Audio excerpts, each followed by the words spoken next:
Jujubinha. Jujubinha sem açúcar ainda, para não dar diabetes.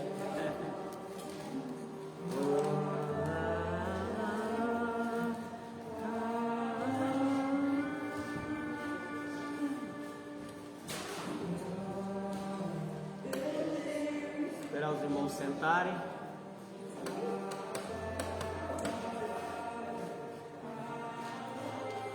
Pode abaixar aí, tá bom? Um pouquinho. Amém, queridos? Graça e paz. Amém. Vamos começar a nossa quinta aula para compartilhar a vida orgânica da igreja. Estamos estudando profundamente isso. Isso é bom. Eu acredito que tem trazido resultados para o nosso coração e para a nossa vida. Amém? E hoje nós vamos aprofundar. Nós já aprendemos sobre a natureza, a vida e a vocação. Aprendemos que a natureza e a vida e a vocação é a identidade da igreja. A igreja ela precisa se tornar, ter a natureza, em ter a partir da natureza, que a vocação ela é a partir da sua própria natureza. Laranja, ela vai dar o quê? A vocação dela dá frutos de laranja. Então a igreja ela tem, a partir da natureza dela, ela tem uma vocação. E essa vocação aplicada, Kátia, vai gerar uma vida de igreja, né? Nós vamos conseguir aplicar não somente aqui na Igreja do Amor, mas em qualquer lugar onde você estiver. Se você cumprir a sua vocação a partir da sua natureza, essa vida ela vai trazer um excelente resultado e a glória do Senhor será exaltada. Amém, queridos? Amém. E nós aprendemos que o Senhor ele constitui a igreja para ser essa adoração. A igreja ela é objeto de adoração, mas ela também é a própria adoração ao Senhor. A adoração é aquela que se prostra, aquela que é testemunho. Para isso, nós aprendemos na semana passada que Paulo fez duas orações, né? O livro de Efésios é o livro mais poderoso das Escrituras, ou mais profético, nós podemos dizer, após Apocalipse. E a primeira oração está lá em Efésios 1:8.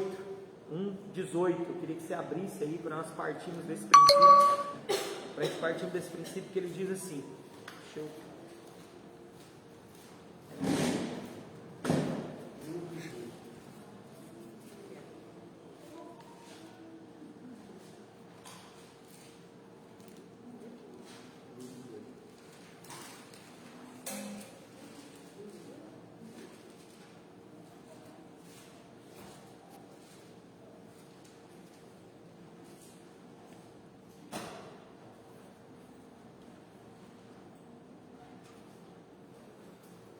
acharam aí, pessoal? Compartilha lá com os meninos o link. 1:18 vai dizer assim, olha que interessante. Quando Paulo ele fala para a igreja assim, olha, vocês têm uma natureza. Essa natureza ela foi constituída porque vocês foram eleitos, vocês foram adotados, vocês foram redimidos, vocês entenderam o propósito de Deus, que Deus fala em 1:10, e vocês foram cheios do Espírito, lá do 11 até o 14. Aí ele vai dizer assim, agora eu vou orar. Aí ele vai dizer lá no 18, ele vai dizer que ele está orando e tal, que é uma oração de Paulo, a partir do 16, ele vai dizer no 18, tende iluminado os olhos do vosso entendimento, ou abra os seus olhos, abra para que vocês possam ver, abram do vosso entendimento. Aí ele vai concluir dizendo assim, para que saibais qual seja, repete comigo, esperança. Esperança é porque nós estamos esperando algo, amém? Então, a esperança da vossa vocação. Então, ele diz assim, quando vocês têm o olho aberto, vocês conseguem contemplar a esperança, vocês começam a contemplar a esperança da sua vocação. Nós conseguimos ver o que? Qual é a nossa vocação, qual é a igreja, quais as características da igreja. Conseguimos ver. Aí ele vai concluir dizendo, as quais a riqueza da glória da sua herança no santo. Então, quase todos aqueles que receberam Jesus, eles têm a visão aberta, o quê? Eles contemplam, eles sabem da redenção, eles sabem da justificação, eles sabem que a igreja está aqui para transformar a terra, para mudar esse mundo, para implantar o reino, para glorificar o Pai, eles têm a visão aberta. Porém, eles não conseguem de fato concluir isso, eles só conseguem contemplar. É a mesma coisa de eu querer resumir todas as coisas na minha intimidade com Deus. Então, quando eu tenho a visão aberta, é o erro de eu querer ter o meu, dizer que tudo que Deus está fazendo é o micro daquilo que eu entendo das Escrituras, é o meu relacionamento pessoal com Deus. Então, nós não podemos ser essa igreja. Nós até podemos ter o olho aberto, mas nós temos que buscar ampliar a nossa visão, porque senão nós vamos cair no erro de ter uma aplicação pessoal das Escrituras. Isso nós não podemos. A igreja verdadeira de Cristo não é aquela que aplica a Bíblia na sua vida pessoal, porque senão, por exemplo, o Juliano, ele vai resumir Deus às experiências dele, as orações, o entendimento da Escritura, a fé dele, o amor dele. Deus vai ser só aquela bolinha que está ao redor dele. Agora, no 3,18, Paulo faz a segunda oração. O que? Ele vai dizer assim: poderdes perfeitamente, diga comigo, perfeitamente. Compreender. Lá ele diz: eu quero que os olhos do seu entendimento, que vocês entendam, abram, para que vocês possam ver. Mas aqui Paulo vai dizer: agora eu quero que vocês compreendam perfeitamente com todos os... Ele diz: olha, para abrir os olhos, vocês só precisam me aceitar e permitir que eu entre na vida de vocês. Eu vou revelar para vocês tudo o que eu preciso. Porém, para vocês serem de fato. Então, quando eu abro os olhos, diga comigo, eu sou pedra. Pedra de edificação. Eu sou a pedra que alguém pega e põe no lugar assim, tchau. Mas quando eu amplio a visão, que é aqui quando eu compreendo com os santos, eu me torno edificador. Eu deixo de ser somente a pedra e eu começo a edificar outras pessoas. O que eu queria destacar aqui, que ele diz: poderes perfeitamente compreender com todos os santos qual seja a largura, comprimento, a altura e profundidade, o conhecer o amor de Cristo, que excede todo o entendimento, para que sejais cheios de toda, repete comigo, plenitude de Deus. Plenitude de Deus. Olhos abertos, eu nunca serei pleno. Quem está entendendo até aqui? É importante nós entender, porque não tem como nós sermos igreja para a cidade, se antes nós não tivermos uma ótica correta da igreja, do que realmente é ser igreja. Cara, eu quero ter a natureza da igreja, mas eu não tenho a ótica correta da igreja. Por quê? Porque eu só tenho a ótica de mim mesmo. Então a igreja se resume a eu. Entendeu? E isso é o nosso erro. Por quê? Porque talvez Deus nunca me curou de uma enfermidade, então Deus não cura. Mas Deus curou o Dário. Então peraí, quando eu perfeitamente posso compreender junto com os santos, não, Deus não me curou por um propósito, mas já curou o Dário, curou a Cíntia, curou a Kátia. Você está entendendo? Então amplia, agora sim eu posso compreender a plenitude de Deus. Como Deus é pleno. Ele pode não ter feito ainda na minha vida, ou nunca fazer na minha vida, mas eu não posso limitar Deus ao meu relacionamento só com Ele, que é o que nós vemos no natural das igrejas. Cada membro, você pode ver que é uma luta. Por que nós temos, Juliano, diversidade de igreja? Por causa disso, porque cada pastor ou cada líder de convenção, ele resumiu Deus às suas experiências, e ele pegou e disse assim: não, Deus é isso. Por quê? Porque Deus fez comigo. Entendeu? E ele não amplia dizendo: não, peraí, o texto diz que para mim ver a largura, a profundidade, a altura e o comprimento de Deus, eu preciso compreender com todos os santos. Por isso que existem 5 ministérios, existem dons, existem talentos, existe diversidade de dons. Por quê? Porque aquilo que eu não tenho, o Anderson tem, mas aquilo que nós não temos, a igreja tal tem, e aquilo que a nossa cidade não tem, a outra cidade tem. Então nós vamos andar junto para que nós possamos compreender a plenitude de tudo que é Deus para nós. Esse é o maior erro fatal. Então nós queremos ser uma igreja para a cidade, mas espera aí, como que nós vamos ser uma igreja para a cidade? Como que nós vamos andar com algum tipo de pessoas da cidade, se nós temos uma característica fechada? Nós não cremos que quem usa bermuda vai para o céu. Por quê? Porque eu tive uma experiência com Deus. Deus falou para mim que eu não posso usar bermuda. Ele não quer que eu use bermuda. Então nessa igreja ninguém usa bermuda, porque Deus falou comigo. Você entendeu? Eu resumi Deus às minhas experiências. Deus ficou um Deus pequenininho, torto, Frankenstein, todo estragado. Você está entendendo por que nós temos essa multidão de diversidade? Porque nós não conseguimos compreender com todos os santos a altura, a largura, a profundidade, o comprimento de quem é a plenitude de Deus. Amém, irmão? Isso é muito forte. Isso é muito forte, porque esse é o erro das igrejas do século 21. Esse é o erro das nossas igrejas de hoje. Você pode ver, nós temos igrejas totalmente divididas, sempre aplicando, nós temos mais aplicação pessoal do que implicação. Nós mais aplicamos pessoalmente o que eu acho que Deus é, do que a implicação do que a partir de mim Deus pode ser. Porque às vezes eu tenho uma visão de Deus, porque ela me deu uma experiência, Ele abriu meus olhos, e aquilo que Deus me deu completa o Juliano. Juliano completa o Anto completa o Carlinhos, e aí nós vemos a plenitude. Então, e por que eu estou voltando aqui? Porque eu achei muito essencial repetir essa parte. Porque antes de nós sermos, sim, uma igreja, você seja a igreja para a loja onde você trabalha, primeiro você tem que ter uma ótica correta do que é a igreja. Para que você se insira na igreja. Para que você não se ensine, para que você não reduza Deus às suas experiências. Por isso que para um a fé é tão grande, para outros a fé é tão pequena. Para um parece que Deus vai dar prosperidade, mas Deus não pode curar, Deus não pode perdoar.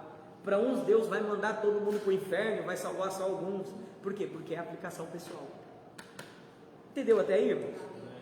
Por que isso é importante? Porque a partir dessas duas orações, nós aprendemos a semana passada, querido, que antes de nós sermos igreja para a cidade, nós precisamos entender o que é edificação, a edificação integral.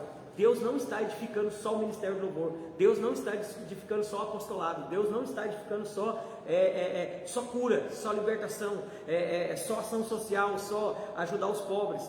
Deus tem uma edificação completa, por isso que o Senhor deu 5 ministérios, para a edificação dos santos, para que todos cheguem à plenitude, ou seja, à estatura de varão perfeito, para a edificação, para o preparo da obra. Então, o que acontece? Que antes de nós entendermos também a edificação integral, nós precisamos ter uma visão ampla de todas as coisas.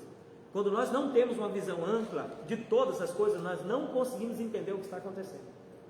Você imagina se hoje nós olhássemos para a vida de José e não entendesse tudo que José foi para salvar o povo de Israel, não para salvar José.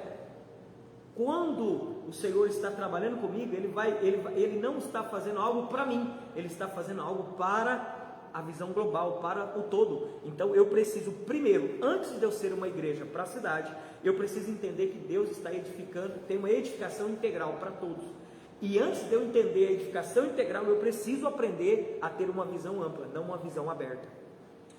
Porque às vezes eu só tenho a visão aberta, abrir eu vejo, mas eu não tenho ela ampla, com os meus irmãos, eu não consigo, né? Você pode ver que quando nós começamos a se relacionar, isso é um mal que eu tenho, que eu acho que a maioria das conversões e pastores, quando nós começamos a se relacionar com outra igreja, nós queremos que a outra igreja seja como nós queremos mudar a outra igreja. E nós não temos a percepção que Deus deu uma medida de fé para aquela igreja, uma medida de fé para nós. E quando nós unimos, nós se completamos. Nós só precisamos entender que a edificação é integral. Isso é difícil, isso é quase um milagre. Mas é o correto, nós não devemos deixar de falar daquilo que é verdade. Não é verdade? Amém?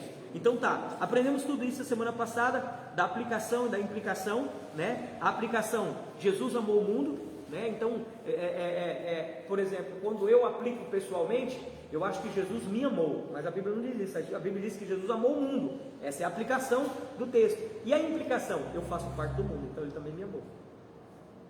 Então eu não posso partir da aplicação pessoal, eu tenho que partir da implicação daquilo, ou partir do todo para o indivíduo. Deus está reconciliando o mundo com Ele, mas eu faço parte do mundo. Então quer dizer que eu não sou aquela pessoa tão importante que eu acho. Eu faço parte do todo que Deus está fazendo. O que nós fazemos? Nós partimos do indivíduo para o todo. Primeiro nós enchemos a bola do indivíduo e depois queremos que ele ame o todo. Ele não vai amar, porque nós ganhamos ele dizendo que ele é importante. Entendeu, irmãos, ou não? Ficou difícil? Está difícil? Então isso é importante nós aprendemos, irmãos. Que Deus amou o mundo, e a partir disso é o todo, é o global, é a visão global que Deus tem, é o todo. Então, quando nós tivermos a visão ampliada de tudo, por exemplo, irmão, se eu perguntasse para vocês, qual é a visão que vocês têm do que Deus está fazendo agora, na nossa igreja? Mas o que Deus está fazendo na nossa igreja é para nós, ou para o todo? Deus está fazendo porque nós somos especiais, porque nós aprendemos a graça, o reino, porque nós somos devotos, porque nós se esforçamos. Não, Deus está fazendo algo aqui porque o que Ele está fazendo aqui é a partir daqui, para o todo, para a gente servir o todo. Amém? Essa foi a aula da semana passada e nós vamos entrar na de hoje, e nós vamos entender a visão global de Deus. Nós queremos ser uma igreja para a cidade. Para isso, Deus está edificando o integral, todos.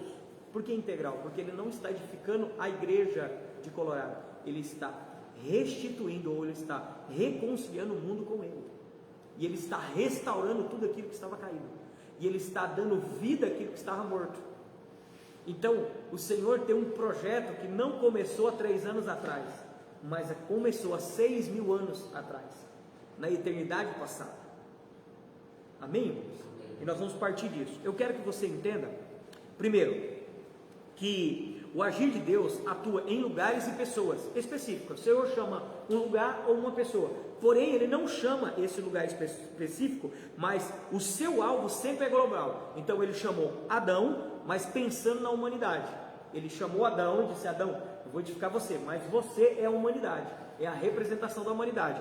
Deus chamou Noé, mas pensando na humanidade, em salvar a humanidade, ou guardar a semente que era Jesus. Deus chamou Abraão pensando em Israel. Quando Deus chamou Abraão, Deus não chamou Abraão em si, mas Deus pensou em Israel.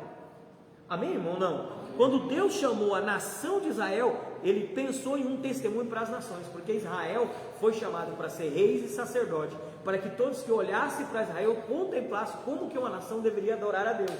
Feliz é a nação cujo Deus é o Senhor. Quando Deus chamou os 12 apóstolos, Ele pensou na igreja, e quando Ele chamou você, Ele pensou no todo. Você não está aqui naturalmente por causa de você. Geralmente a gente acha que Jesus me chamou e me salvou porque Ele queria salvar a minha família, Ele queria me libertar no final. Não, o Senhor me salvou porque a minha vida agora ela vai representar algo global, algo grande. Então nós, a partir de nós temos algo grande. Essa deveria ser a mentalidade de cada um de nós, que nós fazemos parte de algo que é muito maior do que nós, muito maior do que a nossa história, muito maior do que das pessoas que aqui estão. Amém, irmãos? Então, abre em Atos 17:30, só para a gente ver isso, na prática. 17, 30 e 31. Você vai destacar 2 palavrinhas aí. 17, 30 e 31. Eu quero que você entenda como que Deus está agindo na Bíblia. Por quê? Nas Escrituras. Porque quando Anderson, eu tiro de mim esse eu central, né? Porque toda a igreja, 99% das igrejas, elas partem do propósito que precisamos salvar o antes, para que o antes não vá para o inferno, precisamos salvar o antes, para que o antes não seja condenado, precisamos salvar o antes para a família dele ser uma bênção, para Jesus entrar na vida dele. E esse não é o propósito. O propósito não é esse. O propósito é que o Senhor está salvando toda a sua criatura, e qual o antes faz parte. Então a pregação deveria, antes, vem para Jesus, Jesus vai te salvar. Antes, Jesus está salvando toda a criatura, você faz parte, é só crer. Mudou a mentalidade, é a mentalidade do global, é a mentalidade da edificação integral, do coletivo. Não é a implicação, não é a aplicação. A aplicação é que Deus está salvando toda a criatura, e a implicação, eu faço parte dessa criatura. Precisamos aprender isso, irmãos, para a gente deixar de sermos igreja do amor exclusivista, mas sermos a igreja de Cristo, a qual estamos abertos a servir em qualquer lugar onde nós formos, a servir a casa da mãe, da irmã, a casa do irmão, lá na loja, lá na delegacia, lá no presídio, servir aonde eu estou. Eu entendo que Deus está salvando a criatura, a qual eu fui salvo também. Amém. Mas não sou a pessoa mais importante dessa criatura, eu sou parte, e a partir de mim há um todo que precisa ser alcançado, através daquilo que Deus fez em mim, não porque eu sou importante, mas porque eu faço parte dessa criação, e aí eu não me sinto mais amado do que o outro, não é verdade? Porque muitas das vezes a gente se sente mais especial, mais amado. Deus me amou tanto. E o pedófilo? Não, Deus odeia o pedófilo, quer matar o pedófilo. Não, Deus está restaurando a criatura, todo aquele que crê. Então a pregação é todo aquele que crê. Amém? Amém. Você vai entender porque eu estou dizendo, ó, 17:30, ele vai dizer assim, ó: mas Deus, Não, 17. Mas Deus não tem em conta os tempos da ignorância.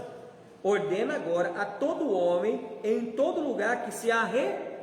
Deus está falando com o indivíduo. Ele está dizendo, em todo lugar, todo homem se arrependa. Indivíduo. Mas ele vai explicar por que ele falou com o indivíduo. Olha lá. Portanto, tem determinado um dia em que, com justiça, há de julgar por meio do homem que destinou, e disso deu certeza a todos, ressuscitando dentre os mortos. Então vou repetir. Portanto, tem determinado um dia em que com justiça há de julgar Então, porque um dia ele vai julgar todo mundo, ele diz, cada um arrependa-se. Mas ele não partiu do arrependa-se, ele partiu assim, um dia vai ser julgado, todo mundo. Então, porque vai ter um evento global, uma edificação global, ele disse, Juliano, você faz parte, se arrependa para não participar. Mudou a história. Então eu não vou pregar para o antes, dizendo, antes, você é a menininha dos olhos, você é a última Coca-Cola. Por quê? Porque eu posso inflar, eu estou colocando uma semente equivocada do Evangelho dentro do antes. A semente do Evangelho ela é egocêntrica ou humanista. Porque eu estou conquistando o antes pelas deficiências e as necessidades do antes. Então eu tenho uma visão equivocada, uma ótica equivocada da igreja. A igreja ela tem uma ótica equivocada, porque eu já implanto no primeiro dia que Cristo vai entrar nessa pessoa uma semente do eu humanista, do ego. Olha, vem para Jesus porque Ele vai mudar você. Você precisa sair do inferno. Jesus quer libertar a sua família. Não, Jesus está libertando a criação, a qual Ele disse, é muito bom, mas você faz parte dela. Creia. Mudamos a visão da igreja. Por quê, irmãos? Porque se eu não fizer isso, aí o antes foi ganho como? Antes, Deus vai mudar a sua vida, você é especial e tal. Quando chega na frente do antes, agora você tem que negar você mesmo. Lembra que eu falei que Deus ia prosperar você? Agora você tem que entregar tudo para Jesus. Lembra que eu falei que Deus ia abençoar a sua família? Agora você tem que entregar a sua família para Jesus. Muitas vezes você vai ter que deixar a sua família para servir Jesus. Lembra que Deus ia curar o seu filho? Agora você tem que entregar o seu filho para Ele. Aí você vai dizer, não, está errado, que evangelho é esse? Antes era tudo para mim, agora não é mais nada. Aí a pessoa faz o quê? Vai embora. Não fica na igreja. Ela só fica na igreja enquanto estão falando, olha, 7 semanas para isso, 4 semanas para aquilo, 21 dias para aquilo, porque nós ganhamos ela sim. Nós colocamos a isca do peixe para o peixe correto, nós ganhamos ele pela necessidade, nós não deveríamos ter feito isso. Porque isso é contra o que é o cristianismo. O que é o cristianismo? É Pai nosso, venha a nós o vosso reino, perdoa as nossas ofensas, porque quando o Juliano tem ofensa com é nós que temos a ofensa com ele. Essa deveria ser a visão correta da igreja batista, da igreja presbiteriana, da igreja assembleia, porque agora nós estaríamos aqui juntos aprendendo. A semana que vem não era eu que ia ministrar, o pastor da assembleia, era o pastor da presbiteriana, era o irmão lá da testemunha, da Templo da Fé, porque cada um de nós temos uma porção de fé, se nós tivéssemos a mesma mentalidade, se nós não tivéssemos só a visão aberta, mas tivéssemos a visão ampliada. Isso é muito importante, nós começamos a carregar, quando sentar com as pessoas e dizer, ei, peraí, o Evangelho não fala de você. Jesus não está salvando o mundo, irmão. Jesus já salvou o mundo. Jesus já salvou o mundo. Agora basta nós cremos. Jesus já restaurou a sua criação. Basta agora cada um inserir-se nessa criação. O melhor de Deus já veio. Então, quando nós partimos disso, nós começamos a tirar o ego da pessoa já no primeiro dia. Já não há oportunidade para ele se sentir. E até é importante, sabe por quê, irmão? O que ele vem do mundo? Ele vem do mundo cheio de machucados, feridas, porque a mãe dele feriu, o pai dele feriu, o irmão feriu, porque o fulano feriu, porque ele está endividado, porque o casamento dele não deu certo, porque o filho dele abandonou, porque o pai abandonou. Então ele vem cheio de feridas. Chega aqui, eu quero passar remédio nas feridas, mas eu não passo o remédio correto. Porque eu digo que a vida velha tem que ficar para trás, mas eu alimentei a vida velha dele aqui dentro. Como é que é a vida velha? Eu falo assim, cara, não é isso. Deixa eu te falar, o centro das dores não é você, foi Jesus, ele já morreu, ele já levou suas dores. Agora, nessa criação aqui, já foi tudo curado. Vem para cá. Isso é bem interessante, porque entra uma pessoa ela vem com uma mentalidade que ela foi ferida, ela não foi amada, ela chega na igreja e a igreja alimenta essa mesma mentalidade, ao contrário, não, agora eu sou um amado, mas ela continua com a mesma mentalidade do eu. É aí que está. Né? Olha só, irmãos, tem até hino dizendo que eu sou amada do Pai. Está errado. Sabe por quê? Porque você não é o amado, é o corpo de Cristo. A gente era para dizer uma descrição. Entendeu? Tá, nós sabemos, irmãos, que são canções lindas, com certeza, mas nós não podemos nos equivocar, sabe? Não é eu que sou amado, porque eu não sou sozinho, é uma criação que é amada. Deus disse que amou o mundo. Por quê? Porque o Evangelho, irmãos, não começou no dia que eu aceitei Jesus. O Evangelho começou em Gênesis capítulo 3, versículo 16, quando o Senhor nosso Deus profetizou na barriga de Eva a semente. Ali começou o Evangelho, a boa notícia. A boa notícia estava no jardim do Éden. Então, desde lá para cá, o Senhor está trabalhando para redimir a sua criação, para curar a sua criação, para restaurar a sua criação. Então, Deus não ama a Emiliane, Deus ama aquilo que Ele criou e disse, é bom. E ao homem, muito bom. É o ouro que está sendo tacado fogo, para que fique só o ouro de um fio. Então, Ele vai tirar os ímpios, Ele vai tirar o que é impuro.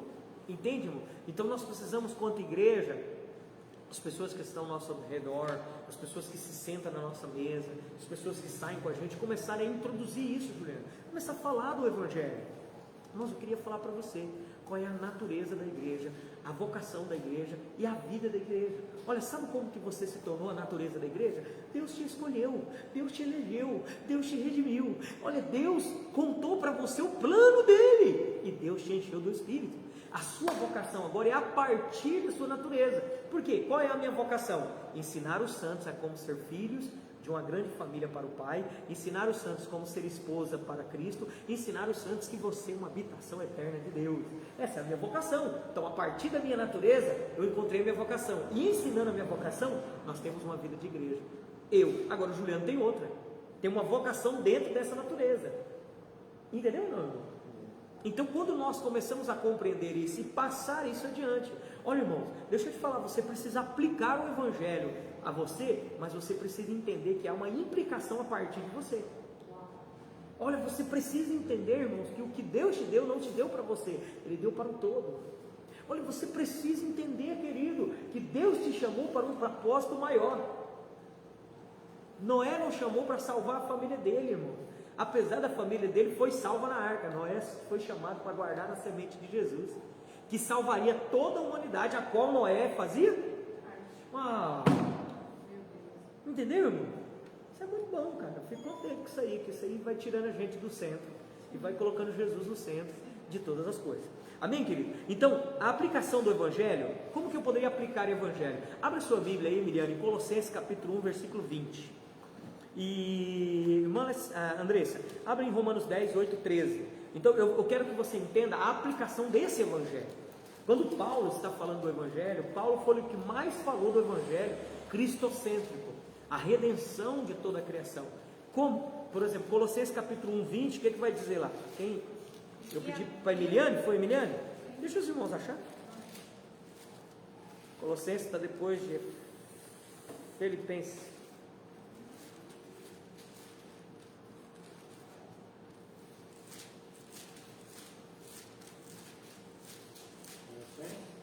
Um 1:20.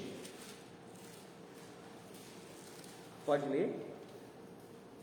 E que, havendo por ele feito a paz pelo sangue da sua cruz, por meio dele reconciliasse consigo mesmo todas as coisas, tanto as que estão na terra como as que estão nos céus. Então, a aplicação do Evangelho, quando eu vou aplicar o Evangelho na vida de alguém, eu tenho que dizer, olha, deixa eu te falar, Deus está reconciliando consigo mesmo todas as coisas.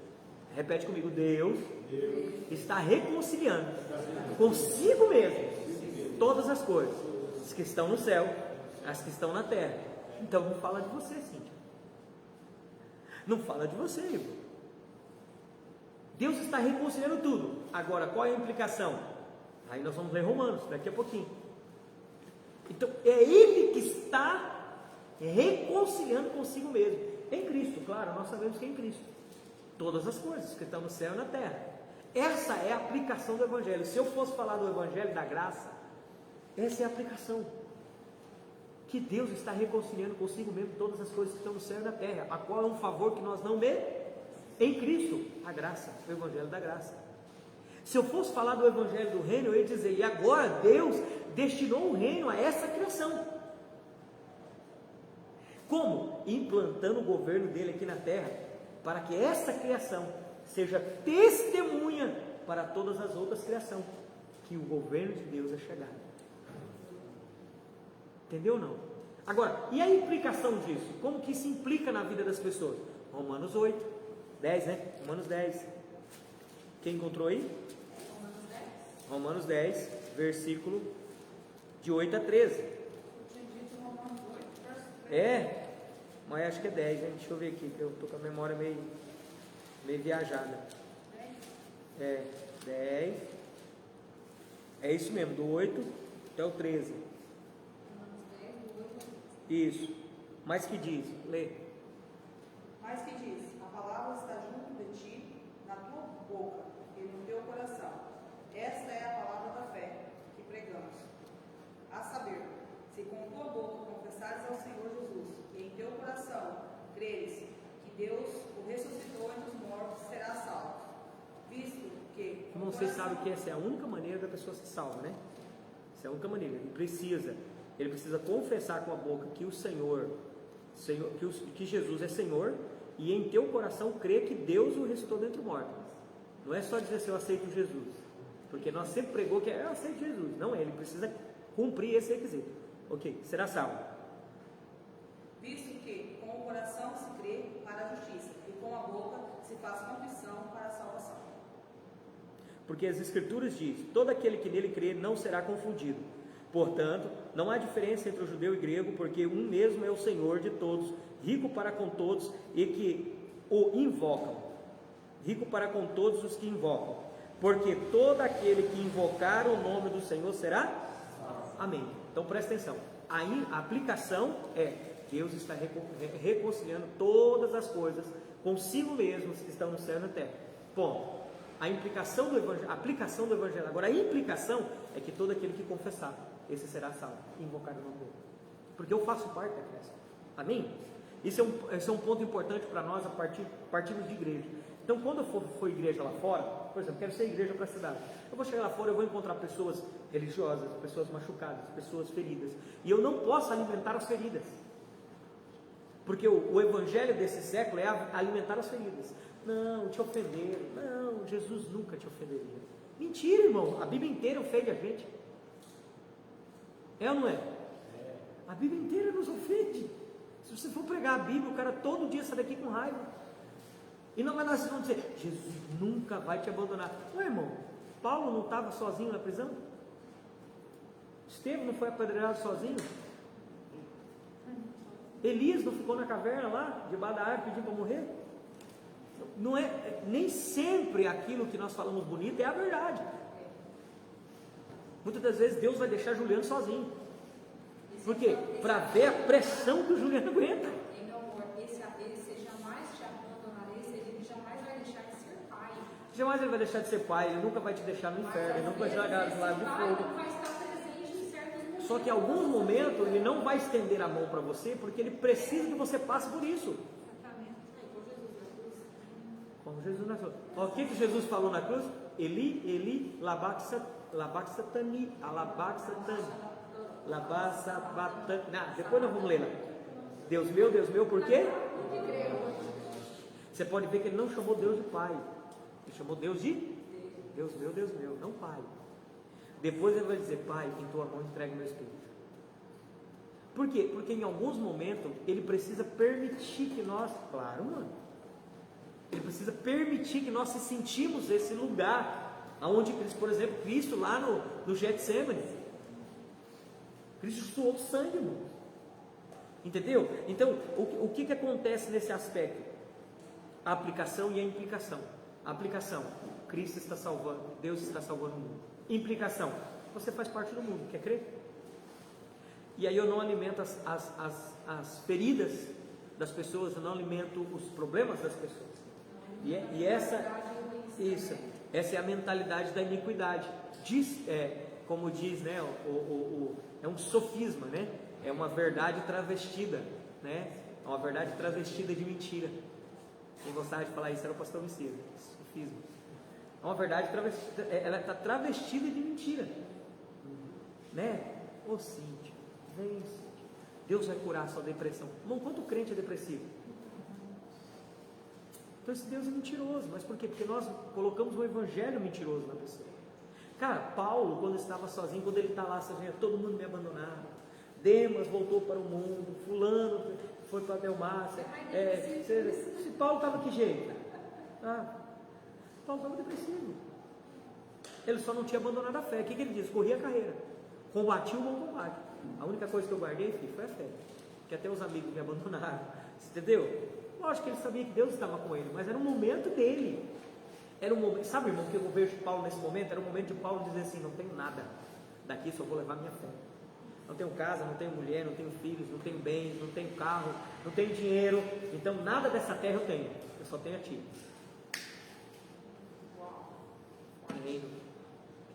Deus levou ele a não ter realmente nada, só a cabeça para colocar no centro.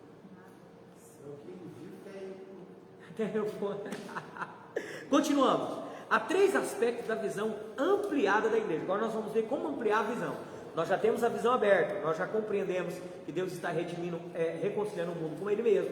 Nós já vemos que há uma implicação que nós fazemos parte. Mas como ampliar isso? Como começar a ampliar? Como nós começamos a poder colocar isso em prática?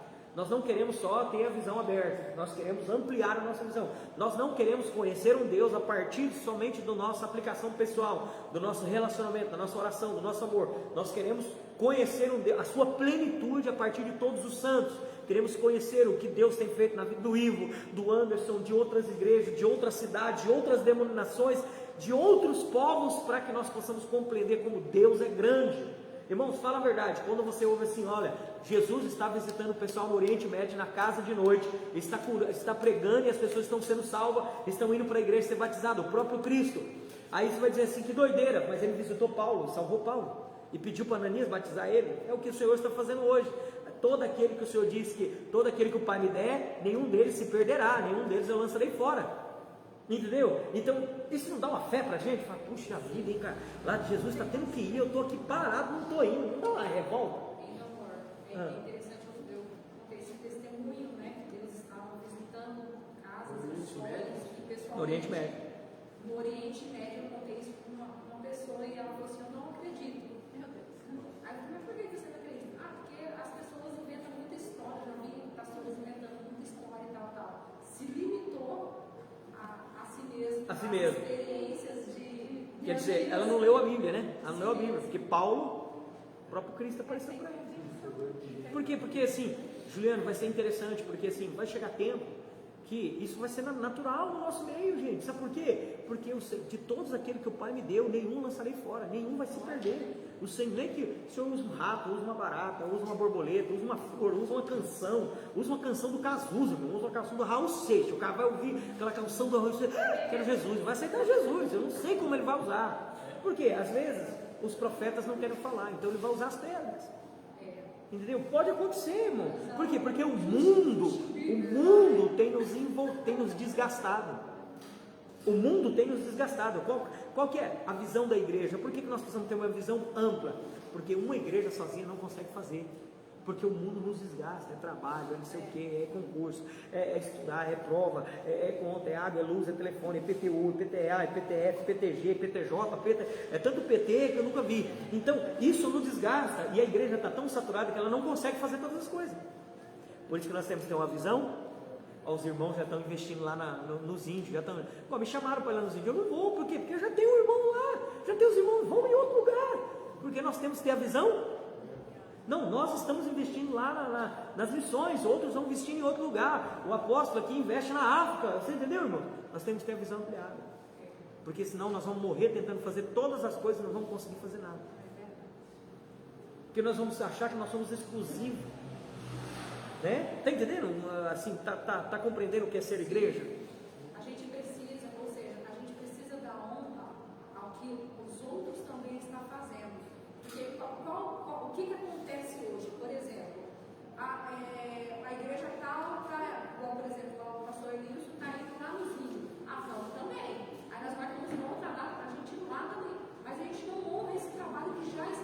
ajudar esse trabalho que ele já está fazendo. Não preciso lá. É isso que Eu já estou indo lá. é aquilo que Já tem uma igreja entregando sopão, vamos entregar sopão também. sim, Vai virar sopa pura na igreja, é na aquilo cidade. que o Fábio Coelho falou Já na tem uma igreja. igreja, vamos doar para o sopão então, vamos juntar uma oferta, vamos doar. Amor, é aquilo que o Fábio Coelho falou um pouquinho. As igrejas, teve uma onda de igrejas adotando turnos de oração, adoração e oração. Ah, mas Deus falou que entendeu? A gente tem mania de estar dando certo aqui, a gente planta também, né? Porque a gente precisa ter algo aqui também na mesma forma que está dando certo. Você está entendendo ou não? Não é isso, é o contrário do individualismo. Exatamente. Por quê? Porque nós temos o tabernáculo, não precisa outra igreja montar um tabernáculo, já tem aqui. Se eles montar outro tabernáculo, eles estão dividindo, é individual. Nós deveríamos apoiar isso. E isso é difícil para nós, é difícil para as outras igrejas também. Sim. Né? Porque nós, por exemplo, nós aqui não apoiamos ninguém. Então o que nós estamos aprendendo aqui, nós não estamos dizendo que os outros estão errados, porque nós também estamos. Mas nós estamos aprendendo para a gente começar a fazer o certo. Entendeu? Então nós precisamos o quê? Vamos apoiar tal coisa. Vamos estar lá junto. Né? Vamos deixar de estar aqui, vamos lá. Vamos começar a... Isso é difícil? Cara, é muito difícil. Mas é a verdade e é o certo. Então, no século de hoje, o diabo precisa fazer muita coisa? Irmão, antigamente tinha tanta discussão do demônio. Antigamente fazia trabalho de libertação. Cara, era demônio. Gente, você não tem noção. Eu já fiz trabalho de libertação de ficar 5, 6 em pé. Pergunta, pastor. Da gente sair vômito para tudo que é lado, balde de vômito, balde de cuspe, gente pulando da cama. Hoje não tem, porque o diabo não precisa mais fazer, não. Vai ficar gastando tempo. Ele está dentro da igreja, fazendo o que ele quer, dividindo a igreja. Todas elas têm a visão aberta, mas elas não conseguem. Muitas, não vou dizer todas, porque tem muitas igrejas em outros lugares que estão caminhando junto, mesmo com toda a dificuldade, com toda a diferença teológica e tudo, mas eles estão tentando caminhar junto. Mas no interior é mais difícil. Na capital, nas capitais é mais fácil. As cidades, as igrejas começarem a caminhar junto, mas no interior é muito difícil, mas muito difícil. Deveria ser mais fácil. E deveria ser mais fácil, porque o grupo é menor, né? Mas não é. Então, olha, há 3 aspectos da visão ampliada para a gente aprender. O primeiro aspecto, ter uma perspectiva escatológica correta, entender as coisas corretamente. Segunda, ter uma medida, ter uma mentalidade apostólica. Nós vamos aprender cada um deles. E ter um movimento sacerdotal. Se toda a igreja, todas as igrejas tivessem uma escatologia correta, tá? uma perspectiva correta da escatologia, e não ela naquela profundidade, 7 representa isso, os olhos representam o chifre, não, ter uma visão básica da escatologia. Qual? 2 coisas: a primeira vinda de Jesus e a segunda vinda de Jesus. Se nós tivéssemos corretamente isso e colocarmos isso em prática, por quê? Porque na cruz ele disse: tudo está consumado, para mim já está consumado, nada vai mudar. Está comigo ou não? Mas lá no trono ele diz: tudo está feito. Essa primeira vinda, E a segunda vinda, Jesus como homem, e Jesus voltando nas nuvens. Ok? Porque é o final de todas as coisas. Aí, a primeira vinda de Jesus, esse é aquele que tem a raiz, porém é frio. Deixa eu explicar. Então, como tem duas visões, uma escatologia. Tem uma igreja que ela vive muito no Jesus que veio, que é o Evangelho. Então, eles estão firmados: Jesus me justificou, Jesus nos santificou, Jesus é a propiciação, Jesus é ajudar os pobres, nós temos que doar. É uma igreja que ela está firmada e enraizada nos princípios bíblicos, porém ela é fria. Ela é uma igreja fria. Ela é uma igreja que ela tem muita Bíblia, ela está muito enraizada, ela conhece todos os textos, ela não foge, mas ela é fria, porque ela nunca espera Jesus para daqui a pouco. Ela não espera a volta de Jesus. Então ela não faz as coisas na igreja com intensidade e com esforço, como se fosse a última coisa. Amor, podemos dizer que a igreja vive a hipergraça? Também seria uma igreja que vive o Cristo. Vou falar lá agora. E tem uma igreja que ela espera Jesus. Então ela vive guerreando contra Satanás, contra os dragão, ela vive voando e tal, ela é aquela igreja que ela faz festa mesmo, ela toca chofar, e ela quer implantar o reino aqui na terra, ela quer conquistar tudo, porém ela não tem base bíblica. Qualquer vento de doutrina, aconteceu um pecado na vida dela, Jesus não me quer mais, ele abandona a igreja. Ela tem um extremo, a escatologia dividiu a igreja. Um povo, Juliana, crê no Evangelho, e ele aplica mesmo. Evangelho, Jesus fez isso, Jesus ajudou os pobres, vamos ajudar os pobres. Jesus deu comida, vamos dar comida. Jesus fez isso aqui, Jesus fez cruzada, vamos fazer cruzada. Essa é uma igreja que tem muita raiz bíblica, está seguindo o Evangelho, mas ela é fria, ela não tem esperança no porvir. E tem uma outra igreja, que é aquela igreja que ela espera tudo do eterno, e ela voa, ela fala em línguas, ela tem a hipergraça, ela quer implantar o reino, ela quer conquistar tudo, porém ela não tem raiz. Por quê? Uma igreja vive o Evangelho, outra igreja vive as cartas paulinas. E o engraçado é que essas igrejas não se complementam. Parece que Jesus e os apóstolos são inimigos. Está entendendo ou não? Eu explico de novo para ficar mais claro. Nós não temos essa igreja? Não temos aquela igreja que vive o Evangelho? E ela vive o que Cristo falou. O que Jesus falou tem que fazer. Jesus falou, tem que dar tudo, tem que doar tudo, tem que morrer, tem que ajudar os pobres, tem que visitar as viúvas, não pode levar nada, leva só o alforje, não leva sandália, leva só uma sandália, leva duas não, se tiver duas já está pecando. Não pode ter casa, tem que dormir debaixo da árvore. E tem uma igreja que vive assim, tem que ser pobre, não pode ter nada, miserável. Tem uma igreja que é assim. As tradicionais é assim, né? Ela tem muito evangelho, mas ela não tem fogo da esperança daquele que vem. Então, quando eu sei que Jesus vai demorar a vir, como é que eu me mantenho? Não. Quando vai demorar, quando não tem esperança. Agora, tem uma outra igreja que vive a epístola. O quê? As doutrinas bíblicas. Vive o Senhor após a sua segunda vida. O testemunho daquele que vem.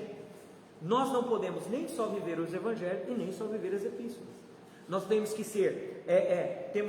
ser como Cristo, mas aplicar as epístolas na nossa igreja. Eu vou explicar isso no pormenores, tá? Posso explicar? Essas são, então, estão bem fundamentadas no que Cristo fez, frias e tradicionais, não vivendo como se fosse o último dia. As igrejas frias e tradicionais, elas vivem sobre as doutrinas, ou sobre o evangelho, aquilo que Jesus disse. Mas ela não espera a vida de Jesus, ela não tem esse fogo de espera. Muitos de nós aqui temos isso no nosso coração. A gente acha que Jesus vai demorar muito. Eu vou falar disso. Porém, a vinda de Jesus são radicais, porém sem raiz. Aquela igreja radical, ela faz tudo de oração, e ela canta louvor, e ela quer ganhar o mundo, e ela batalha com o dragão, com o mundo espiritual, e ela tem visão, ela tem muito místico dentro dela, mas ela não tem raiz. São igrejas que fazem muita coisa, mas quando vem um vendaval ela cai. Então, essa igreja aqui, que ela tem muita raiz, mas ela é fria, ela também cai, porque ela não tem o fogo. Então, quem tem muita raiz, com o tempo se cansa. Se cansa. Você entendeu? Se cansa, porque é aquela igreja tradicional, que ela vai no culto, ela vai em 2 cultos, ela vai em 3 cultos, ela vai em 1000 cultos, ela vai 10 anos, mas o cara fica tão tradicional, com tanta raiz, que ela não tem folha. Ela só tem raiz. E tem a outra que ela tem folha demais, mas não tem raiz. Entendeu as duas igrejas? Nós não podemos ser. Eu acho que nós estamos sendo a segunda, a primeira. Estamos tendo muita Bíblia, mas não estamos tendo fogo. Porque nós precisamos viver como se fosse o último. Vamos vir para o tabernáculo, cara, é o último tabernáculo, então nós vamos arregaçar. Vamos fazer um almoço, cara, é o último almoço da igreja junto, acabou. Amanhã nós não estamos aqui mais. Vou tocar, então é a última vez que eu vou tocar, porque amanhã talvez eu não estou aqui. Ou não estou aqui porque Jesus me levou, eu morri, ou porque eu não estou aqui porque a igreja foi arrebatada. Eu tenho raiz, mas eu tenho esperança. A raiz, aí há uma diferença. O segundo ponto de ter uma visão ampliada, a primeira é a vinda de Jesus, de ter uma escatologia correta. Para mim ter uma escatologia correta, eu preciso aprender primeiro a primeira vinda de Jesus e após a segunda vinda. Não pode ser uma igreja que tem muita raiz, mas é fria, não pode ser uma igreja radical, mas que não tem raiz. Então eu tenho que convergir os dois, porque a primeira vinda faz parte da segunda. Está entendendo ou não? Está muito complicado essa parte. Está complicado? Um pouco, né? Tá? Vocês não falam nada para mim, está tudo bem, vocês têm que falar. Comparte comigo. O que vocês entenderam? O que você entendeu hoje?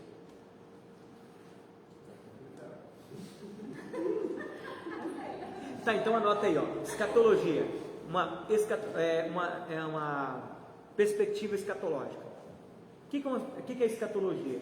Escatologia não é números, não é dragão, não é chifre, não é 12 igrejas, 10 igrejas, não. Escatologia é a consumação de todas as coisas. Como que há uma consumação?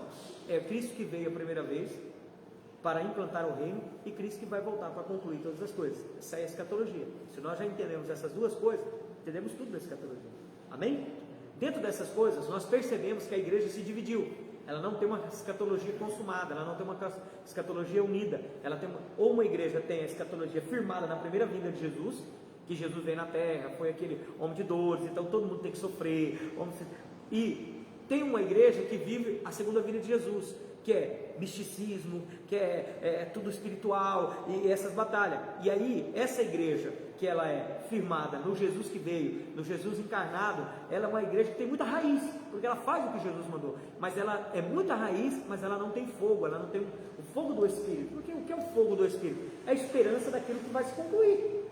O Espírito não é o nosso selo e penhor, né? Não é a nossa garantia.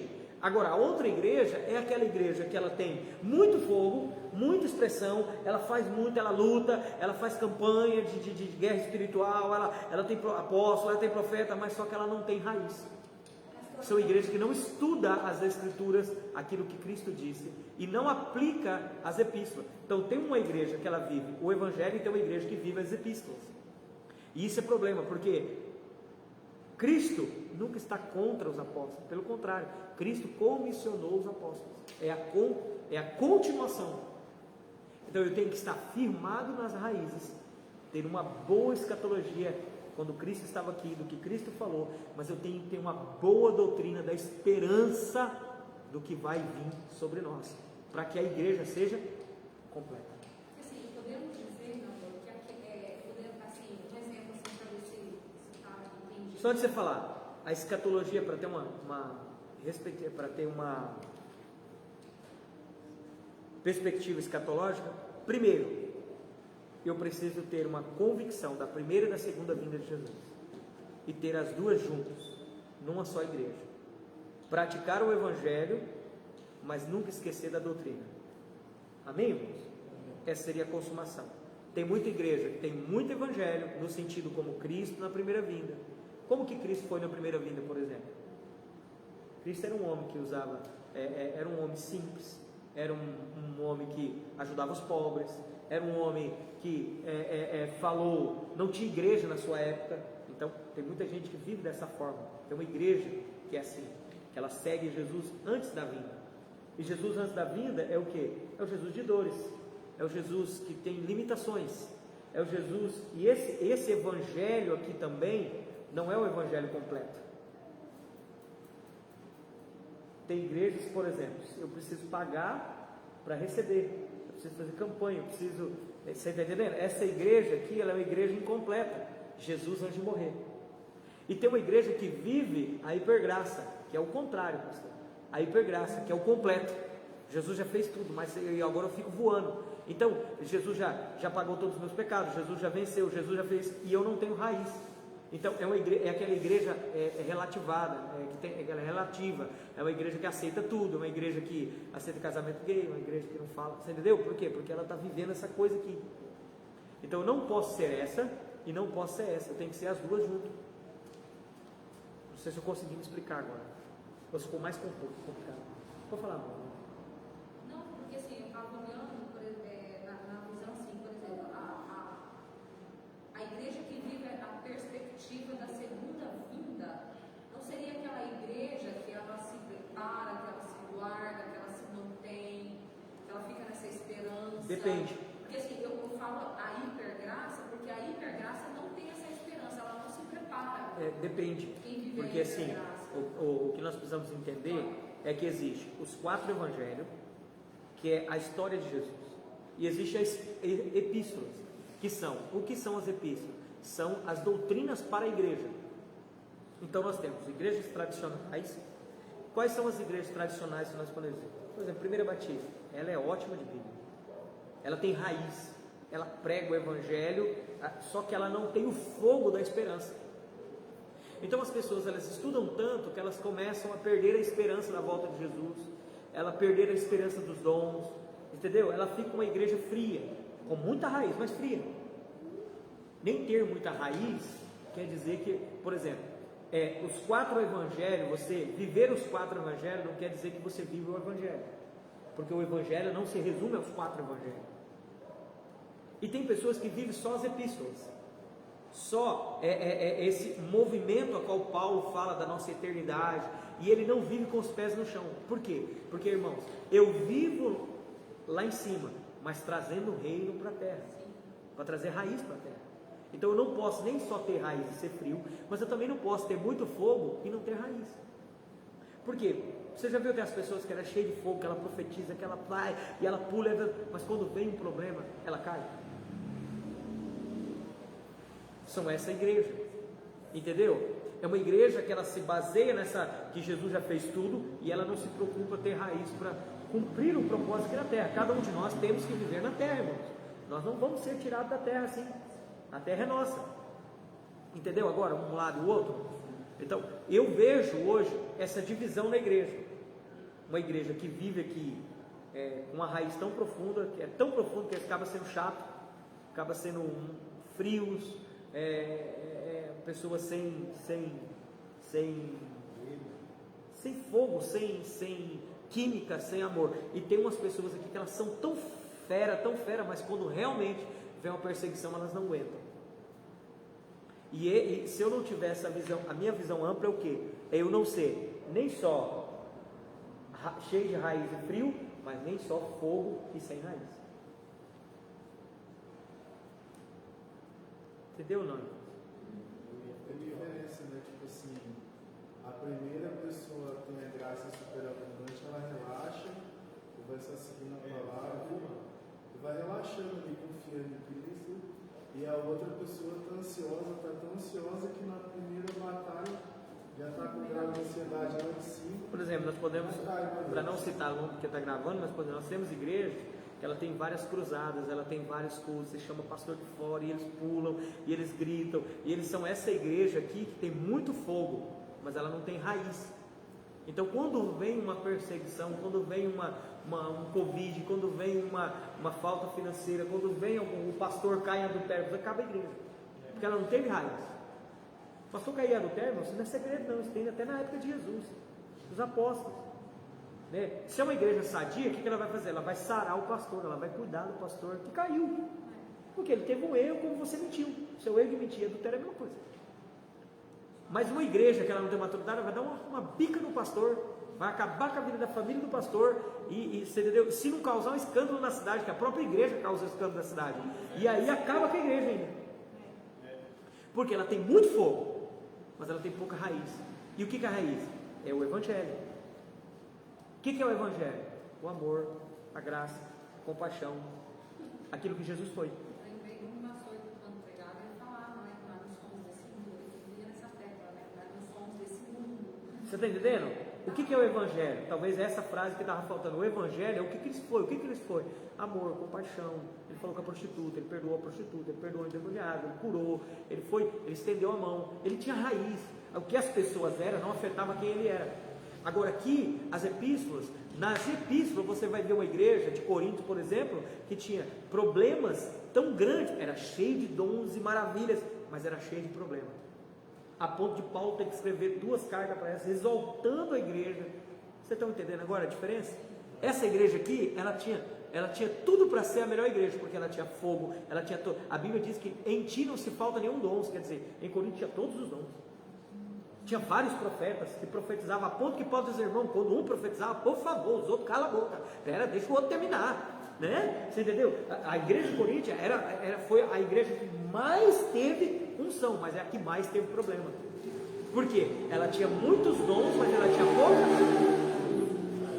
evangelho, ela tinha pouca raiz. Porque o evangelho é o amor, é a compaixão, é o perdoar, é o favor imerecido, que essa igreja aqui não tinha. Entendeu a diferença agora nas duas? E isso nós temos nitidamente no nosso meio. Igrejas que tem, talvez, muita raiz, ama, mas a igreja que tem muito fogo, mas ela não tem raiz nenhuma. Primeiro vento acaba com ela. Amém, irmãos? Tá? Essa é uma visão escatológica. Nós precisamos ter essa visão escatológica da consumação. Por quê? Aqui na frente eu vou explicar isso. 2, anota 2. Precisamos entender o ensino antes de Jesus e o ensino depois de Jesus. O ensino antes de Jesus atenta para o Evangelho, cuida dos pobres, da ação social, dá comida para os pobres, dá tudo que tem. Nós podemos ser essa igreja? Sim, mas nós não podemos ser só essa igreja. Tem igreja que só faz filantropia, só faz isso. E a segunda igreja ensina depois que foram entregues aos apóstolos. É aquela igreja que foram entregues aos apóstolos. Qual? Somos especialistas na ceia, na estrutura, em doutrinas, mas não tocamos o perdido. Então há uma igreja que ela vive para tocar o perdido, para evangelizar. Você já viu aquela igreja que ela vive fazendo ação social, ela vive cuidando de pessoas, ela vive, tem centro de asilo, é uma igreja que ela toca muito nas pessoas, porém ela não tem estrutura doutrinária.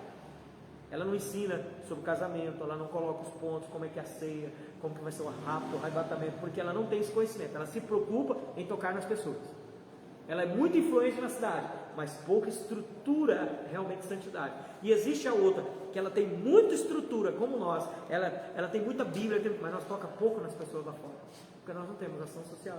Então tem igreja que ela tem um ensinamento antes de Jesus, e tem igreja que ela tem ensinamento depois de Jesus. E essa também é uma visão escatológica errada.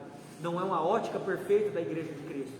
Porque a igreja de Cristo nós precisamos tocar nos perdidos, nós precisamos ter ação social, mas nós precisamos ensinar para esse povo a doutrina dos apóstolos. Nós precisamos dizer, olha, o casamento é assim, porque lá no reino o casamento vai ser assim.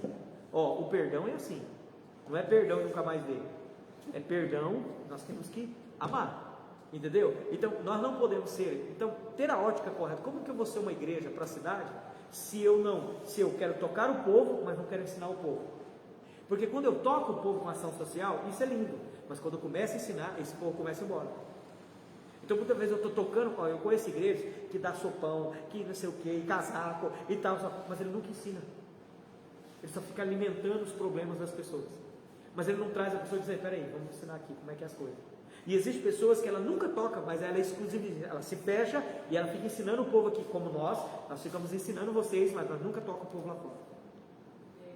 Então aqui nós descobrimos aonde está nosso erro.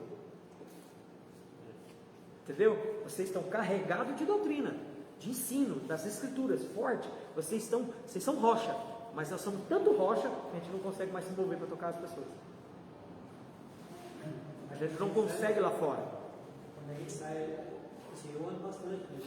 Muita gente para negócio, para outras coisas, e você acaba mais aprendendo com pessoas, quando você vai ouvir meses também, de que às vezes você pensa que vai ensinar, você acaba levando uma lição, né? Semana vez chegou um pai lá em casa lá, que ele é católico, né? E daí tinha uma família com problema ali, pessoas ricas da cidade. Aí o sobrinho, o tio não convidou o sobrinho para a festa. E aí chegou muito chateado na casa dele, porque muito parente dele era estudante e tal, rico e tal, e também está bem de situação, mas o tio já parece que foi possível um dia, deixou ele para lá. Né? Aí ele falou para ele assim, cara, chame para todas as festas que você fizer na sua casa. Todas. Ele é católico ele. Não deixe ele fora da festa. Não deixe o mal vencer. Aí o cara escutou e tal, e fez uma festa e honrou o tio dele com homenagem. Né? Falou, eu sou o que eu sou, eu devo um dia, né? Falou. Legal. Então isso é muito importante, olha. E aí nós entramos no contexto, Carlinhos, por quê? Por que Jesus falou tão pouco de doutrina, mas tocou muito no perdido? Por que, Juliano? Que Jesus, quando ele viveu 3 anos e meio, ele tocou muito nos perdidos, curou, salvou, multiplicou pão, mas ele falou pouco de estrutura de igreja. Não, porque não tinha igreja na época dele. Não tinha igreja. Ele não tinha que falar como é que é diácono, como é que é o culto, como é que é a ceia, porque não tinha igreja. Qual que era a igreja? Era sentar na mesa e comer com ele. Essa era a igreja da época. Mas aos apóstolos, que já tinha igreja, ele entregou como é a doutrina da igreja. Até Paulo vai dizer, olha, para que vocês saibais como se está na casa de Deus, Até que eu vá, aí ele vai dizer, a ceia é assim, o casamento é assim, tratar, você entendeu? Então por isso que nós não podemos nem só viver o Evangelho, nem só viver as epístolas. Por quê? Porque Cristo tocou os perdidos, para que os apóstolos edificassem a igreja.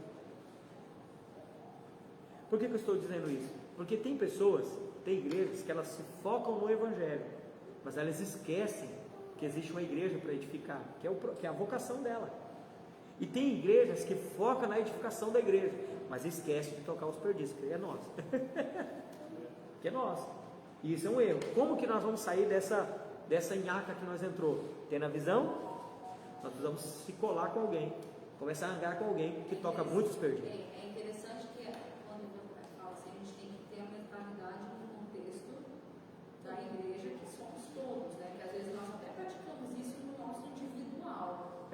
Só que esse não é o contexto. Mas o nosso individual não tem muita expressão, né? Exatamente. Então assim, nós temos muita firmeza, mas nós não conseguimos tocar. Então nós temos que ampliar nossa visão. Para isso nós precisamos ter uma escatologia correta. Por quê? Não adianta nós aprendermos tudo e não fazermos nada. Isso é um erro da escatologia. A escatologia é a consumação de todas as coisas. Por isso nós temos que entender que a igreja ela precisa se ajuntar com outras igrejas, ela precisa caminhar com outras igrejas. Como vai ser isso, irmão? Não me pergunte que eu também não sei.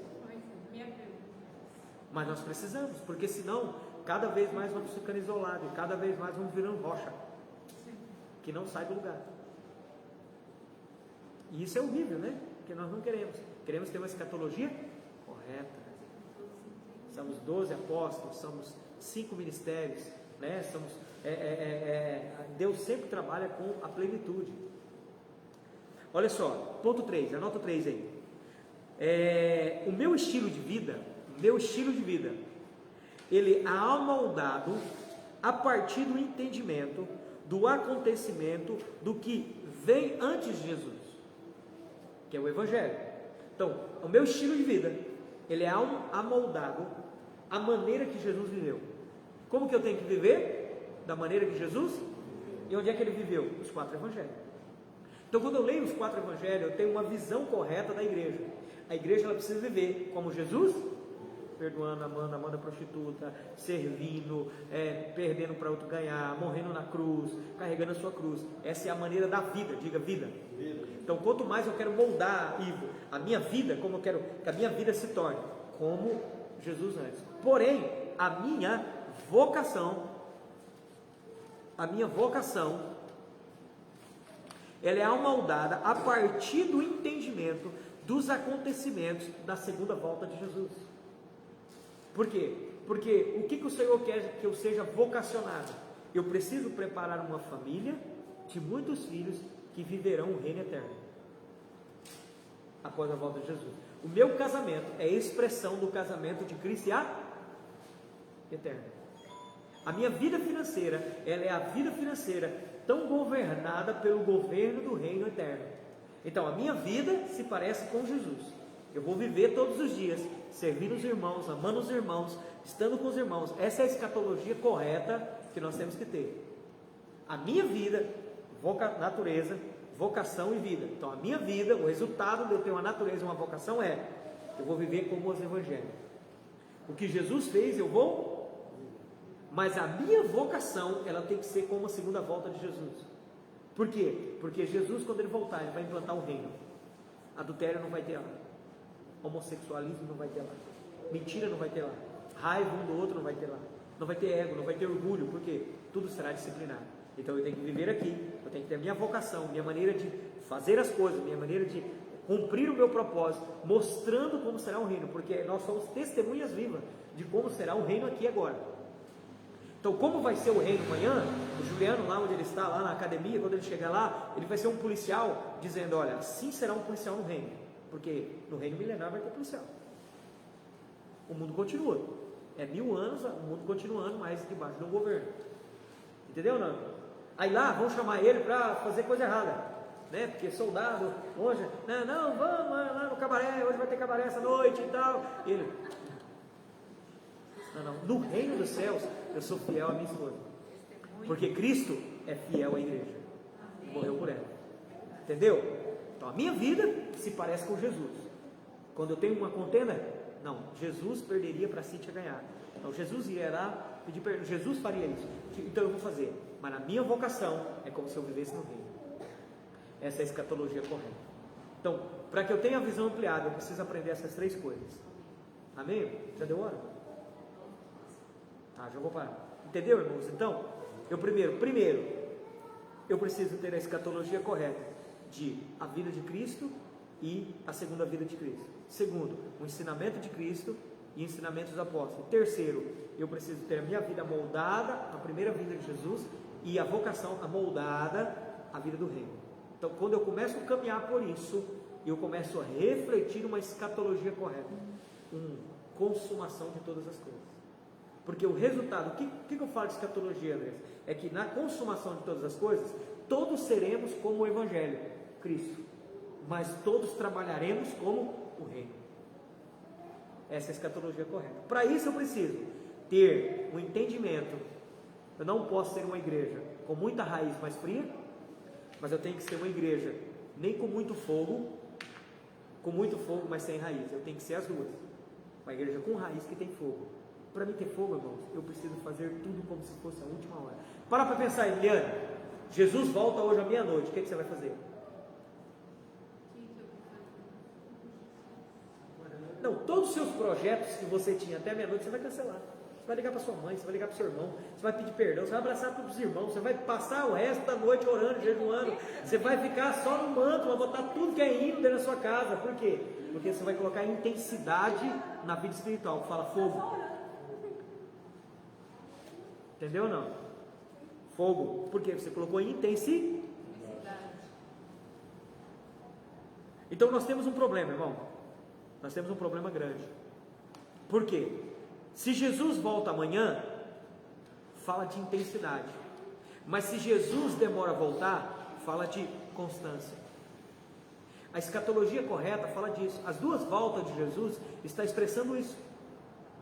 Aqui fala de intensidade. Jesus foi intenso no que ele veio fazer. Jesus foi intenso. Mas a demora dele voltar agora, precisamos ser constante. Mas quando nós sabemos, olha, isso é fato, ele deixou em Mateus 24, capítulo 44 até o 51, dos 2 servos, fiel e infiel. Um dizia, o meu servo, o meu senhor demora, mas o Senhor veio antes que ele esperava. Agora, em Mateus, quer anotar aí, Mateus 24, do 44 e 51, eu não vou ler para a gente correr aqui, para me terminar só essa parte aqui, irmão, o primeiro aspecto. Mateus 24, do 44 e 51, fala do servo bom e fiel. Vamos ler, vocês querem ler? Estamos acabando, 9h30 que acaba. Mateus 24, do 44 a 51, posso ler? Presta atenção, se eu tenho intensidade, olha só, cara, é muito complicado isso aqui. Porque a escatologia correta de todas as coisas vai me mostrar as duas vindas. A primeira vinda é, Jesus foi totalmente, cara, ele teve toda a intensidade, ele não parou um minuto, ele não parou nem para descansar, tinha vezes que ele deixava de comer, ele virava a noite orando, porque tudo que ele fazia intensamente, porque ele tinha data e hora marcada. A cruz era o destino dele. Entendeu, antes? Então Jesus mostrou para nós como ser intensos, como ter raiz, ser intenso, fazer porque está chegando a hora. Porém, a demora me faz ser constante. E essa é a falha das duas igrejas. Por quê? A igreja, já vou ler, a igreja que está achando que Jesus já vem, ela é aquela igreja do fogo. E fogo quebra tudo, e ora, e Jesus está voltando. Mas ela não se preocupa com as raízes. Ela não se preocupa em edificar a família. Ela não se preocupa em deixar um futuro para o filho também, ou deixar um legado para o filho. Ela não se preocupa em fazer uma faculdade. Ela não se preocupa por quê? Porque ela está achando que Jesus volta amanhã. Mas também tem aquela igreja que acha que Jesus vai demorar demais. Aí ela se preocupa só com a terra também. Ela esquece que Jesus está. Você viu o erro? Você entendeu? A loucura? Não tem um equilíbrio. Isso, tudo que eu estou falando para vocês aqui não está errado. Você pode ver que o ensino de Jesus do Evangelho está errado? Não, mas eu não posso só ser literal. Como que eu posso falar? Só de um lado, como é que eu falo? Quando eu unilateral, obrigado. Eu não posso ser unilateral, porque quando eu sou só unilateral, eu esqueço do outro. É um braço que cresce mais do que o outro, ou uma perna que cresceu mais do que a outra. O que acontece? Ela vai machucar a outra perna, ela vai dar problema na coluna. Então tem igreja que ela cresceu muito desse lado, porque ela só olha para isso, e ela esqueceu do outro. Entendeu? É uma igreja que vive só no céu. Está errado? Não, porque a Bíblia diz que nós temos que pensar nas coisas que estão no céu, só que nós não podemos esquecer da terra, porque é na terra que nós implantamos o reino. E tem uma igreja que ela vive só na terra, ela quer construir, ela quer ter fazenda, ela quer ter gado, ela quer ter centros e tal, mas ela esquece do céu, que aqui é passageiro. Então ela não vive o equilíbrio das duas coisas. E essa é a nossa vida, irmãos. Essa é a nossa vida particular e essa é a nossa vida como igreja. Podemos dizer também que aquela igreja que só vive o reino, cobrança, obras próprias, né? Ou o reino aqui, e esquece da obra total de Cristo, ou seja, esquece da graça, e aquela igreja que só vive da graça e também. Então presta atenção. Mateus 24, 44 vai falar do servo infiel. Eu não podia ler, porque é muito grande. Por isso, estáis vós preparados também, porque o Filho do Homem há de vir a hora em que não pensais. Quem é, pois, o servo fiel e prudente? Fiel é aquele que está fazendo o que o Pai mandou. 24, versículo 44 até o 51. Fiel é aquele que está fazendo o que o Pai mandou. Prudente é aquele que nunca parou. A quem o seu Senhor constituiu sobre os seus servos, para dar-lhe o sustento ao seu tempo. Bem-aventurado é aquele que o seu Senhor, quando vier, o achar fazendo assim. Esse servo aqui é o servo fiel e prudente. E tem o outro que diz: em verdade vos digo que porá sobre todos os seus bens. Mas aquele que é o mau servo, disser no seu coração: o meu Senhor tarda a vir. E começar a espancar os seus conservos, comer e beber com os ébrios. Quer dizer, quando ele demora a vir, o que acontece? Eu não sou constante. Eu não sou constante. Agora presta atenção. Para esses aqui, Jesus veio, diga antes. Agora a palavra das 10 virgens. Ele demorou? Vim. E as imprudentes não foram constantes. Então olha só. Se vem mais rápido, seremos radicais e intensos. Eu não sei se ele vem amanhã, então vou ser radical em tudo que eu vou fazer hoje. E vou ser intenso no que eu vou fazer. Se eu vou ler um livro, eu vou ler intensamente para aprender. Se eu vou ler a Bíblia, eu vou mastigar a Bíblia intensamente. Se eu vou orar intensamente. Eu vou amar intensamente. Eu vou servir intensamente, porque eu não sei se vem amanhã. Mas se ele demorar a voltar, sou constante, firme nas doutrinas. Nossa promessa. O mundo deixa um futuro para os filhos. A igreja deixa um legado para os filhos. Então, por exemplo, e se Jesus voltar aqui 100 anos? Qual é o legado que eu deixei para o Caio? Talvez eu possa deixar um futuro, um dinheiro, uma fazenda, um gado, mas eu não deixei um legado.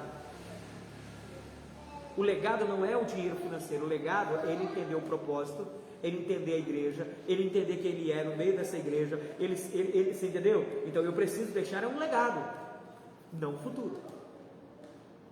Porque ele pode, um futuro sem legado, ele vai estourar tudo com o mundo. Um legado sem futuro, pelo menos ele sabe quem é. Ele pode construir o futuro em Deus. Entendeu, irmãos? Então olha só, 1 Pedro capítulo 8, você pode abrir lá, 1 Pedro 4:8.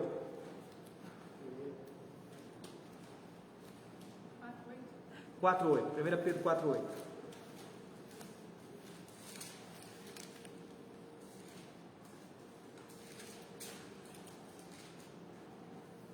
Então, olha só que interessante. Nós entendemos que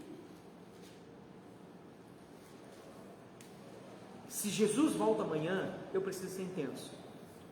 Essa igreja que ela sempre espera Jesus para amanhã, tudo que ela faz com muita força. Mas a igreja que ela espera Jesus para muito tempo é uma igreja que ela precisa ser constante. É uma igreja que ela permanece. Então, por que eu sou intenso? Porque eu preciso me preparar para o fim de todas as coisas.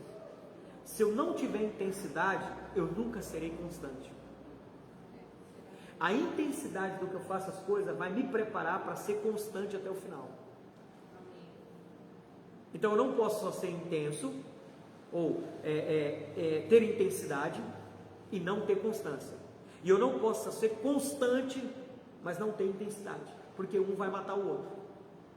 Eu posso permanecer crente até o final, mas eu sempre fiz tudo com muita fraqueza, sem expressão. Também não está certo. Eu preciso ter intensidade no que eu faço, porque orar muito, jejuar muito, servir com amor, preparar, ler as escrituras, me preparar, vai me preparar para ser constante. Esse é o foco que nós temos que ter, de uma escatologia correta. Tem muitas pessoas que é muito intensa no que faz, mas faz errado. E faz com tanta expressão, mas chega um momento que cansa e para, porque não teve conta. Tem pessoa que faz sempre a mesma coisa, nunca para, mas não tem expressão naquilo, não tem fogo. Nós temos que chegar num nível. Todos os dois estão corretos, a única coisa é ser um só. Eu acho que isso é o ponto central que nós devemos buscar como filhos de Deus, como casamento, como igreja. Ter mais força no que fazemos e mais constância no que fazemos. Ninguém será constante se não tiver essa intensidade até o fim. Por quê? Porque vai chegar um momento da nossa história, e eu acho que os nossos olhos vão ver o que vai acontecer aqui em 1 Pedro, e aí nós vamos orar.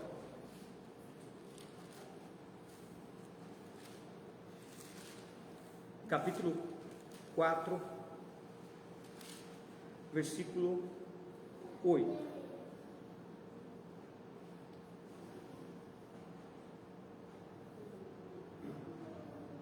Não. Será que é segunda Pedro? Ah, tá.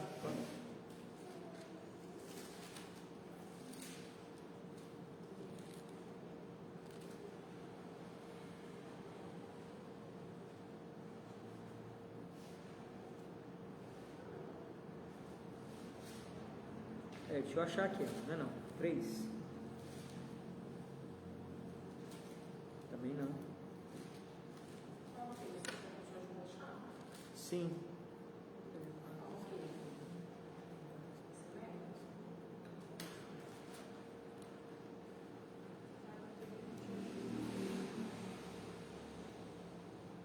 Fala que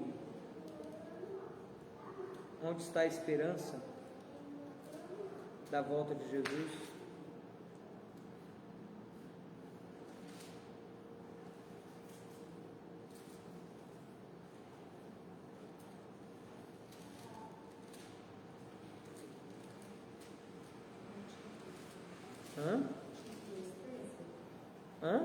Enquanto aguardamos a bendita esperança? Não. Que muitos vão zombar dizendo que a esperança já é perdida. Eu não lembro mais nem o texto de cabeça.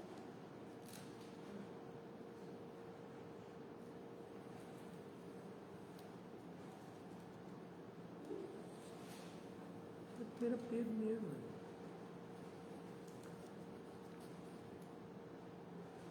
Deixa eu achar aqui. Ah, meu celular está aqui.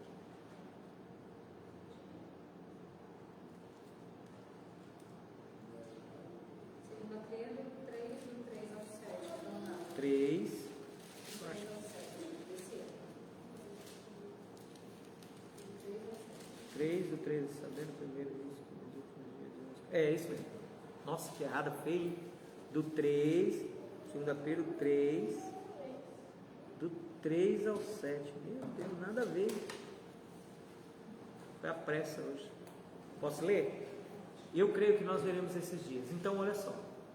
Se nós não tivermos essas duas igrejas unidas, essas duas igrejas completas, ter a visão, ter o evangelho, mas ter também as epístolas bem edificadas na nossa vida, ter os ensinamentos corretos junto unido, ter a nossa vida moldada como o evangelho de Cristo, mas ter a nossa vocação como reino, e chegando aqui no final para a gente terminar, a intensidade do que fazemos e a constância que fazemos junto, Por que nós precisamos ter todas essas coisas bem firmadas em nós?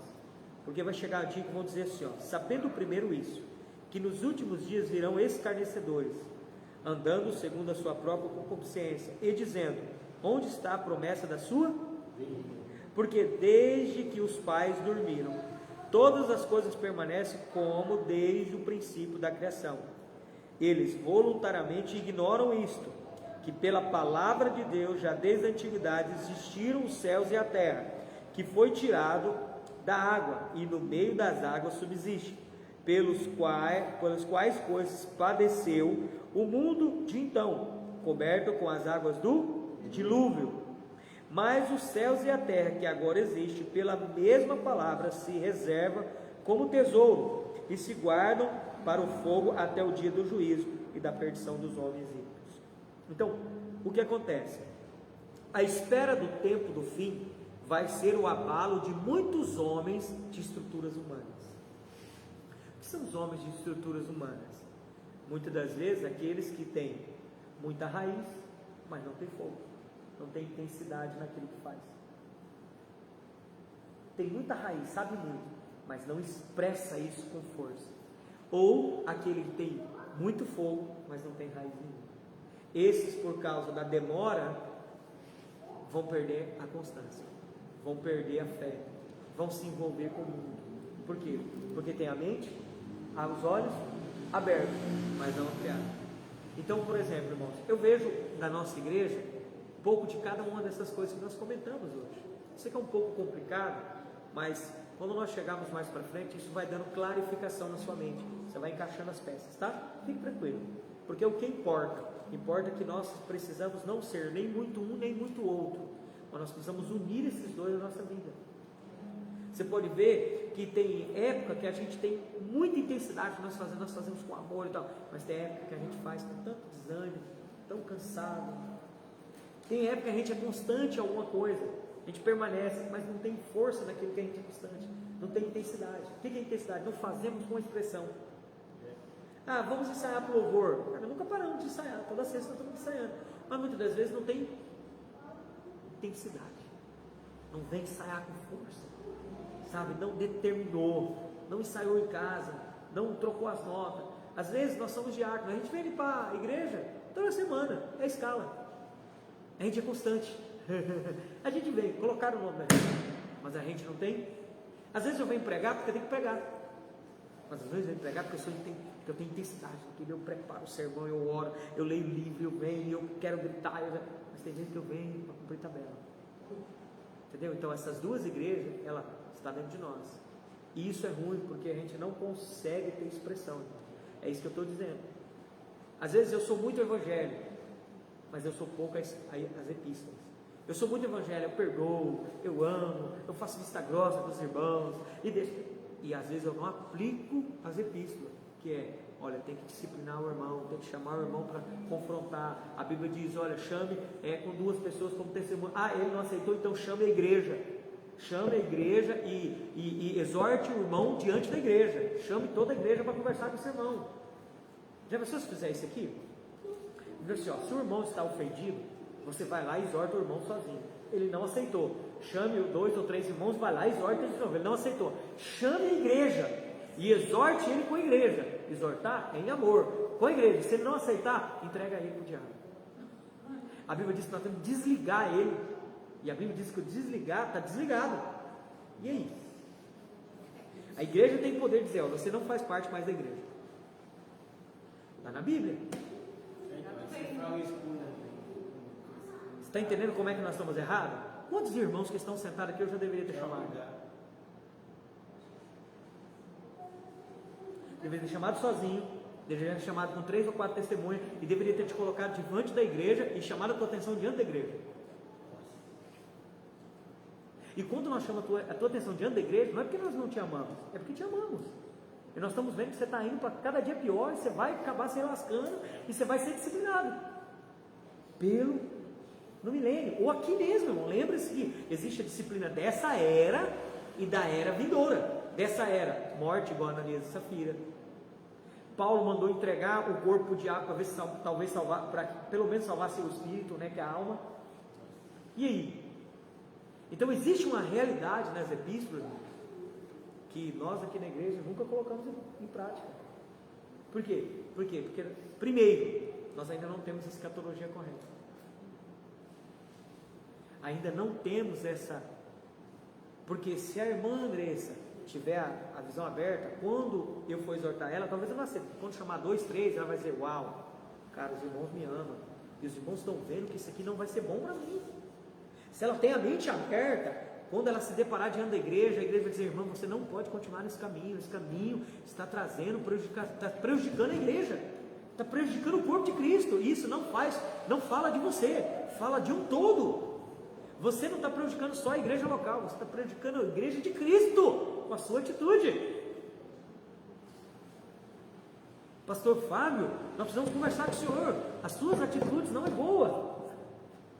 Pastor Daiane, precisamos conversar com a senhora, precisamos aplicar, irmão. E quando nós tiver que chamar o irmão e dizer assim, irmão, você não faz mais parte da igreja. Não, irmão, não faz. A igreja tem poder de desligar você. Perde salvação? Não, mas você não vai reinar. Então isso é muito forte, por isso que talvez a santidade não é tão forte na igreja. Por quê? Porque nós não aplicamos as epístolas.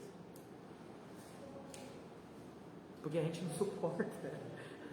Não é verdade, né? E se a gente for aplicar, cara, tem que ter um presbitério muito bom. Tem que ter um presbitério muito bom. As pregações de domingo já espantam o povo. Você imagina se começar a aplicar. Você começa a ter mesa, você começa a ter sala de mesa, onde vai sentar e vai confrontar. Onde você estava? Por que você estava? Você está dando mau testemunho. Você não pode fazer isso. Você está prejudicando a igreja de Cristo. Não é a igreja do amor, não, irmão. É a igreja de Cristo. Você entendeu? O Evangelho, acho que a gente até faz bem o Evangelho. A gente perdoa, a gente ama, tem a favor merecido, a gente abraça, a gente busca o irmão. Mas é a epístola. É isso que é a escatologia completa. Entende? Então, a minha vida, ela é igual a de Cristo. Mas a minha vocação, o que é vocação? É o trabalho. É o servir. Será que nós estamos servindo correto? Será que o Ivo está se preocupando tanto de chamar o Juliano e dizer, Juliano, poxa, cara, isso aí que você está fazendo está errado, cara. Ou chamar o Carlinhos e falar, Carlinhos, poxa, essa negociação sua aí, cara, não está legal. Você está envergonhando o Evangelho, cara. A sua vida não condiz com Cristo. Essa é a nossa vocação também, irmão. Né, Ana? A pessoa, o Anderson tem que me chamar, pastor, senta aqui. Pô, eu vi lá no poço, eu estava olhando para a bunda da menina, pastor. O senhor estava olhando para ela. Pastor, isso aí, seus olhos estão pecando, pastor. Não, você está doido, né? Você está vendo demais. Não, chama o Carlinho, o Ivo, vem. Pastor, nós viemos aqui junto porque nós amamos o Senhor. Nós estamos te exortando porque nós te amamos. O caminho que o Senhor está indo, o Senhor vai acabar adulterando, pastor. Não, você está... Quem é você, antes, para me chamar a atenção? Eu sou o pastor da igreja. Chama a igreja. Pastor, nós estamos aqui porque nós te amamos.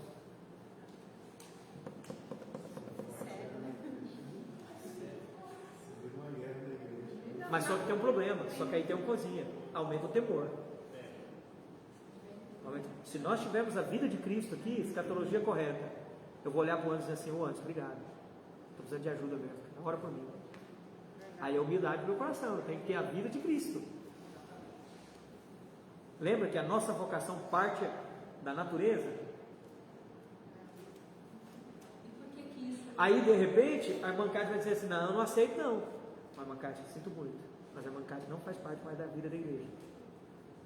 Porque a irmã Cátia está envergonhando a igreja de Cristo, não é a igreja do amor. A irmã Andressa, a senhora não faz mais parte da nossa igreja. Não é da igreja aqui do amor, você faz parte da igreja de Cristo. Esse é o poder que Deus deu à igreja. Você entende? Isso é muito forte, queridos. Isso é muito forte, só que é pouco praticado. Em alguns lugares pratica até demais, né? Que aí já exclui, já manda pro diabo, não tem mais salvação, né? Igual a congregação. Mas tem igreja também que é igual a nossa. Irmãos, eu sou de um pastor que eu acho que se a palavra do Espírito não fala, por isso que eu preciso de um presbitério. Porque se eu depender de sentar para você, para te exortar, você está ferrado. Você vai perder o reino, porque eu não vou fazer isso. Porque eu acredito na palavra do Espírito. É a minha função, eu sou mestre. Agora existe um pastor que ele vai dizer, não pastor, nós temos que reunir com o irmão. Por isso que precisa de um presbitério. Por isso que precisa de um presbitério. Entendeu ou não? Às vezes isso não é natural no nosso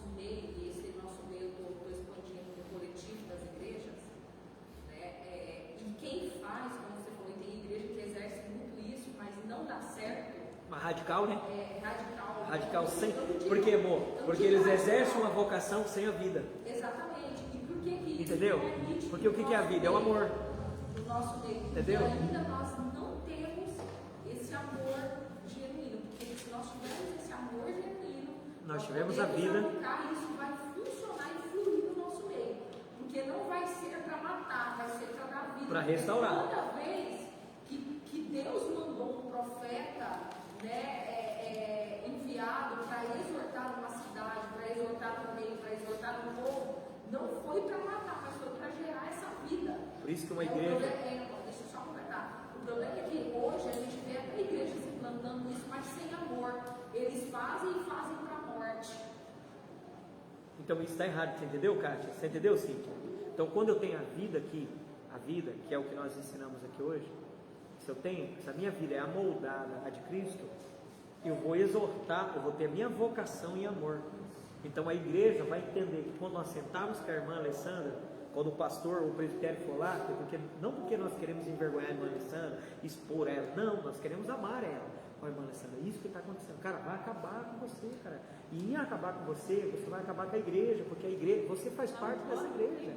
Aí talvez ela ainda está orgulhosa, então nós vamos chamar o quê? Vamos chamar a igreja, porque a igreja vai expressar para nós te amamos, irmã. Nós não queremos te perder, mas nós sabemos, segundo as escrituras, que esse caminho é caminho de morte. Nós deveríamos fazer isso, mas para isso precisa primeiro ter o quê? Uma escatologia correta. Primeiro ter a natureza, a vida e a vocação. Nós precisamos começar de mente fechada, por quê? Porque assim, não, que eu vou processar o irmão, que falou, vou processar. O que é isso? A Bíblia é clara, irmão. A coisa mais errada é o irmão levar o outro na justiça. É a última instância. É a última instância. Primeiro tem que trazer o presbitério. Primeiro tem que conversar com a igreja. Você entende? Por quê? Porque se nós vamos julgar os anjos, por que nós não julgamos nossas causas? Não é verdade? Nós vamos julgar os anjos, cara. Né? Se nós precisamos da justiça para julgar as causas da igreja, então quer dizer que nós estamos ruins pra caramba. Quer dizer que não há um sábio na igreja, não há um maduro na igreja para julgar. Tem que falar aqui, né, pastor, em 1 Pedro 4, 8, que você até falou né? Estava lendo, mas sobretudo tens ardentes amor uns para com os outros, porque o amor cobrirá multidão de pecados. Multidão de pecado, essa é a vida. Então assim, irmão, se nós vamos ser uma igreja para a cidade, nós precisamos primeiro ter a ótica correta da igreja. Porque amanhã nós vamos lá convidar o irmão. O Juliano tem o mesmo erro do cara. Nós não cuidou nem do Juliano, como é que nós vamos cuidar do irmão? A irmã vai lá e diz: não, o Juliano está pior que eu estou tomando só cervejinha, o Juliano está tomando cachaça. É 88. Entendeu? Entendeu, Anderson? Não tem como ser igreja para a cidade, cara. É por isso que a cidade não crê na igreja. E por quê? Porque essa igreja, ela é prostituta. Ela está tão envolvida com as coisas erradas que ela não glorifica e não honra. Ela não é a coroa do Cristo. E o povo não quer essa esposa. Essa é verdade. É uma verdade. Dói em mim, dói em você. A gente fica com o bico. Poxa. Por quê? Porque nós não temos a capacidade. Por exemplo, se você não aceita a exortação, é iniquidade. Eu sou orgulhoso. Porque eu estou olhando que o irmão quer me envergonhar. E não em dizer: o irmão quer me salvar, cara. O irmão quer me ajudar. O irmão, na verdade, está tentando me mostrar algo. Mas não tem nada a ver, cara. Peraí, mas tem aqui, ó, as epístolas estão dizendo isso. Essa é a nossa vocação. É a santidade, é ter compromisso com os irmãos, é sentar na mesa, é comer junto, é exortar o irmão, é chamar o irmão para a santidade, para oração. Meu irmão vai dizer: olha, irmãos, olha, tem que orar um pelos outros. Mas, ele diz: mas olha, sente com o irmão, exorta o irmão. Não é verdade? Cara, para você ver como é forte, que Paulo chamou Pedro de dissimulado. Cara, quem é Pedro? Pedro era o líder dos apóstolos. Pedro foi o primeiro apóstolo, um dos primeiros. Paulo não era considerado nem apóstolo. E o cara vai lá e exorta Pedro na cara. Cara, isso é muita autoridade da igreja. E Pedro, a Bíblia não fala que Pedro reclamou, Pedro ficou calado. Porque Pedro entendeu que ele estava sendo dissimulado mesmo. Entende? Então, porque a nossa igreja, irmãos, o que ela precisa é que o Anderson tome uma postura para ser um presbítero, o Juliano toma uma postura para ser um presbítero, o Ivo toma uma postura para ser um presbítero, o Carlinhos toma uma postura para ser um presbítero, o Dário toma uma postura para ser um presbítero. Deseje isso, deseje essa vocação. Não, eu quero fazer parte do presbitério, eu quero aprender, eu quero estudar, eu quero ter maturidade. Como é que nós vamos fazer isso, pastor? Nós precisamos ter um presbitério, nós precisamos andar juntos, nós precisamos cuidar dos irmãos, nós precisamos visitar os irmãos, mas tem que ser um presbitério. Por quê? Porque a parte que eu não tenho, o Juliano tem. Às vezes eu não tenho paciência, o Juliano já é um poço de paciência.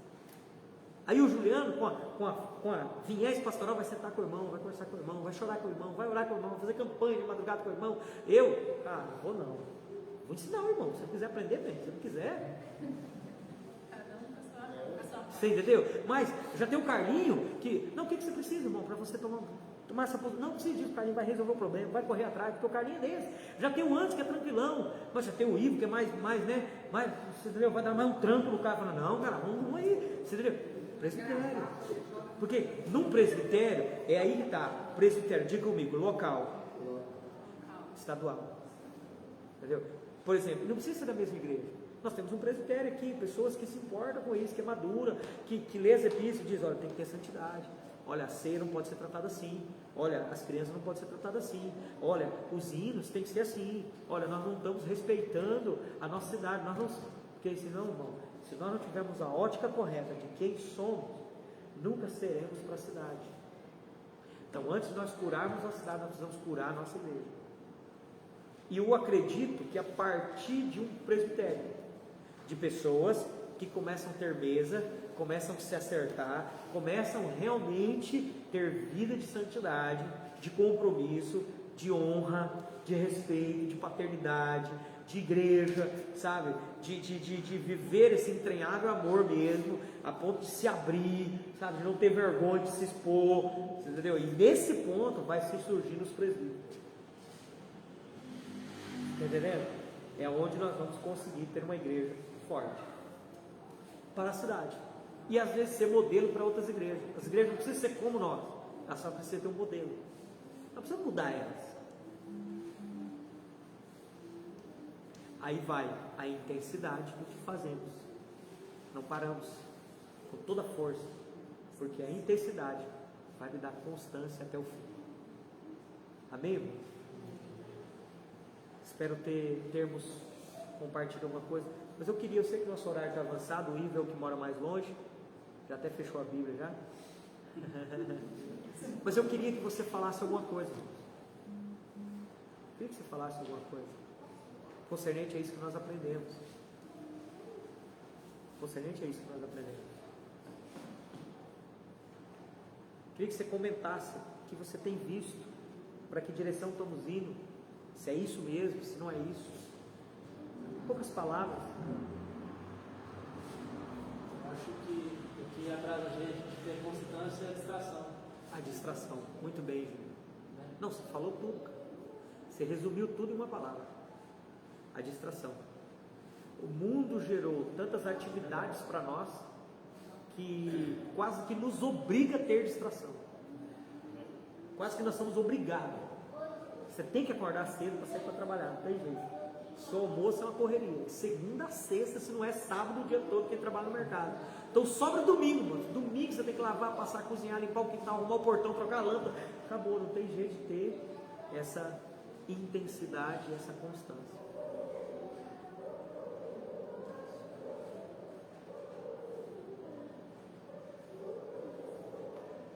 Fala, Deus, para. Depois você não fala aqui, você fica falando depois. Aí você manda áudio para mim, manda áudio para a pastora, mas você fala agora. Fala porque todos os irmãos. Não, tem desse tamanho, põe no grupo. Com os dedos ela fala mais do que com a boca, eu nunca vi. Miliane, comenta. Sabe por quê? Porque não adianta, irmãos, nós terminarmos cada terça-feira com essa cara que nós estamos agora. E nós não fazemos nada. E não espere que o Juliano faça sozinho, que não vai dar. Porque, igual eu falei para vocês, é todo mundo junto. É perfeitamente compreender com os santos. Esse momento, o que está acontecendo? Nós estamos abrindo os olhos para essa situação aqui. Agora nós precisamos ampliar ele. Como? Com essa situação aqui. Precisamos começar a trabalhar o que nós estamos aprendendo. Precisamos ter vida de Cristo, mas vocação de reino. Vida de Cristo, ensino de Cristo, mas ensino das epístolas, daquilo que o Senhor falou com os apóstolos, da edificação da igreja. Pastor, mas cada um aqui, eu acho que esse tempo todo aí, ele tem que algumas partes, sim, às vezes pode fazer mais, né? Mas, tipo assim, como a gente está aprendendo aqui, dá para ver, assim, das outras igrejas, que o entendimento que eles têm é bem pequeno, perto do que a gente está tendo já, desse ensino. Mas e a prática? Então, eu falo assim, por exemplo, cada dia que eu estou trabalhando no local, eu estou andando por aí e tal, eu me deparo com pessoas evangélicas, né? Foi outra vez, foi onde estava conversando com o senhor lá, que tem 50 anos de Assembleia, né? Não sei se a Assembleia tem 50 anos, mas ele nasceu lá na Assembleia, ele tem 80 anos agora, 79 anos, ele é bem religioso, ele, sabe, da igreja. Aí eu conversando com ele e tal, o filho dele saiu da Assembleia e ele ficou meio revoltado, falando e tal, foi para outra igreja. Aí eu falei assim, o que é a igreja? Aí ele falou assim, é o corpo de Cristo, né? Eu falei, tá, mas nós andamos juntos, aí eu lembrando a coisa do pastor estava falando para ele, aí ele não tinha resposta, né? Porque ele estava sentindo assim como se lá fosse uma parte do corpo, ele queria dar para outra parte, né? Então, ali conversando com ele, aí ele viu assim que ele não tinha muita saída ali, porque estava criticando mais o outro e não tinha. Aí ele falou, não, eu tenho que fazer um negócio, depois a gente vai voltar essa conversa. E depois saiu. Foi buscar o preparo. E outra coisa também, né? São os filhos do Senhor aí na cidade. É isso. Não, verdade. Você como Mas olha, deixa eu falar uma coisa para vocês. Mas deixa eu falar uma coisa para vocês. Para nós sermos uma igreja para a cidade, nós precisamos ter uma ótica correta de quem somos. Então, o primeiro ponto é que nós não sabemos quem somos. Porque nós não colocamos em prática nem quem somos. Entende? Então, por exemplo, não adianta o Carlinho tocar no senhorzinho, na senhorzinha, lá na pintura, não adianta o antes falar Carlos no poço, se nós não falarmos quem somos. Se nós não falarmos aqui dentro. Se nós não mudarmos as nossas atitudes aqui dentro. Adianta o Carlinho pintar uma casa bem bonita por dentro, por fora, mas por dentro está tudo velho. É só uma imagem. Quando a pessoa abrir a porta e entrar para dentro, ela vai ver tudo podre. É o que está acontecendo. A gente pode pintar lá, os estudos é bom, o pastor é gente boa, e não sei o quê, mas quando chega aqui dentro, como que é? É aqui dentro, irmãos, que nós temos que começar a ser presbíteros.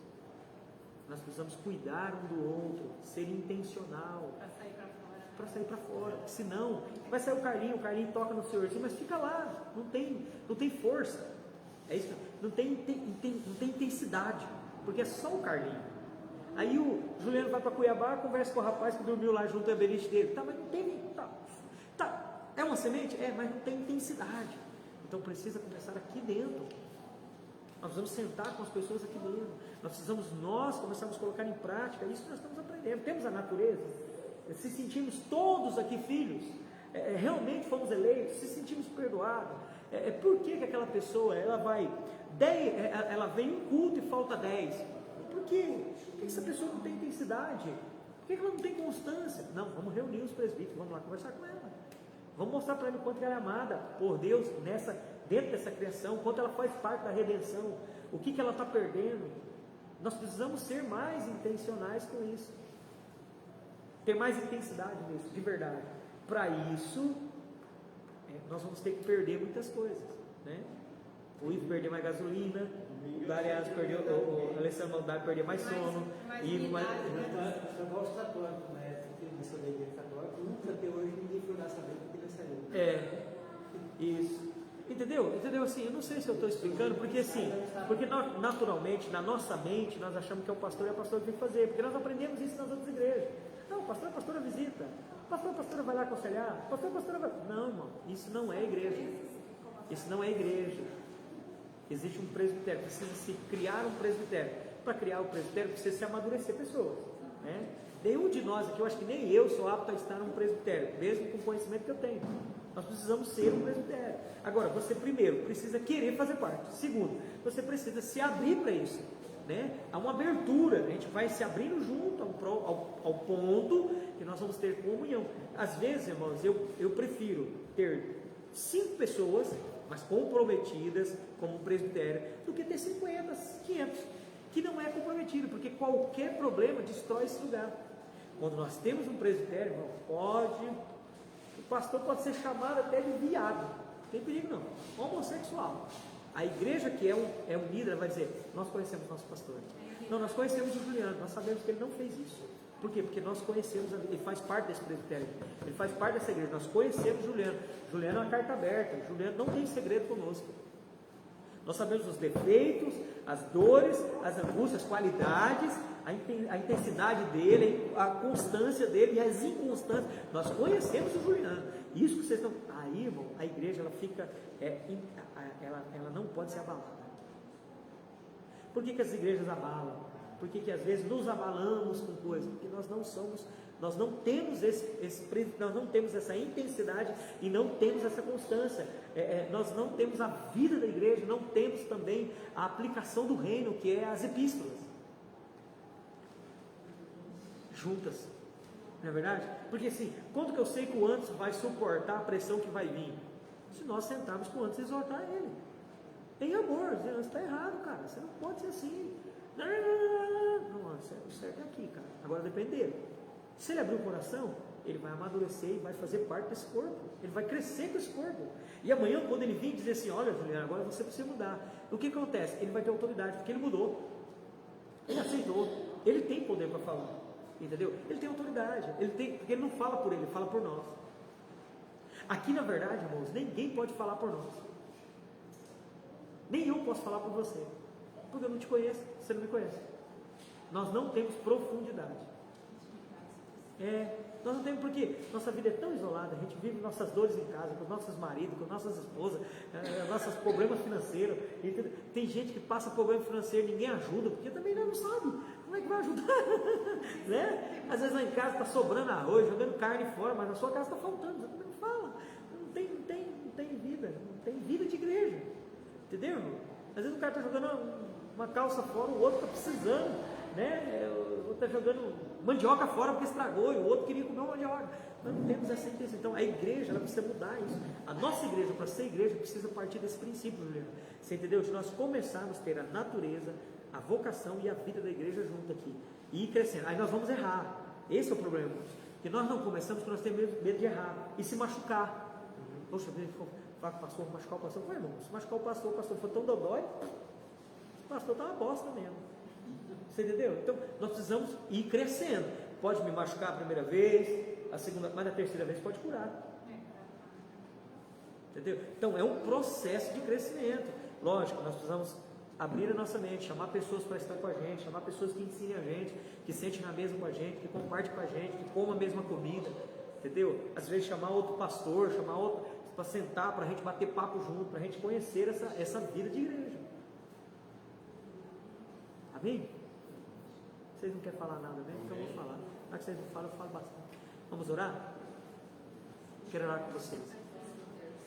Eu vou fazer essa parte de novo. Vou tentar fazer um áudio, tentando explicar melhor. Vou colocar no grupo para a gente poder massificar, poder colocar isso na nossa mente. E você busca no seu interior aí, como que eu posso ter intensidade e ser constante? O que a igreja está precisando? Onde que eu posso compor essa parte? Será que realmente eu tenho a vida de Cristo? Minha vida está moldada a Cristo, nesse Evangelho, e está aplicando as epístolas, sim ou não? Eu preciso aplicar, mas como que eu vou aplicar? Se eu conheço as epístolas, eu preciso conhecer. Peça ajuda, um para o outro, o pastor, amém? Para a gente fazer aos morcegos, para a gente fazer isso acontecer de uma forma natural no nosso mundo, e realmente gerar vida, amém? Pai, no nome do Senhor Jesus, somos gratos por essa palavra. Senhor, obrigado por estar revelando para nós o Teu Evangelho. Senhor, queremos aplicar o Teu Evangelho, que é o Senhor está reconciliando toda a sua criação, céu e terra, consigo mesmo, em Cristo Jesus. Mas queremos ter a implicação desse Evangelho, que é crer e confessar, para que o Senhor cumpra o seu querer. Amém. Senhor, nos faça ser, Senhor, de uma força no que estamos fazendo e ser constante naquilo que estamos fazendo. Que o Senhor derrame esse Espírito não em mim, mas em nós. Que nós possamos ter não só a visão aberta. Hoje o Senhor abriu a nossa visão para mais um ponto, mas que o Senhor agora amplie a nossa visão, para que nós possamos ter uma escatologia correta, uma consumação de todas as coisas, para que nós possamos realmente ter a voz profética de Cristo, mas ter a doutrina e as raízes daquilo que o Senhor entregou para os apóstolos, para edificar a sua igreja. Por isso, Senhor, eu quero a bênção especial sobre nós, que o Senhor abra o nosso entendimento, que o Senhor amplie o nosso entendimento, o nosso conhecimento, que o Senhor gere fogo em nós, arda em nós a paixão pela tua volta, a paixão pelo teu encontro. Senhor, se o Senhor demorar, eu estou preparado, porque eu estou enraizado na tua palavra, mas se o Senhor vir rápido, eu também estou aqui preparado, porque há fogo dentro de mim pela tua volta. Por isso, nos ajude a compreender, gere em nós, gere nessa casa um presbitério local, aonde vai edificar essa casa, ponto a ponto, dia após dia, vivendo em unidade, em amor e paz. Nós oramos e declaramos isso em nome de Jesus. Amém, amém e amém. Deus abençoe.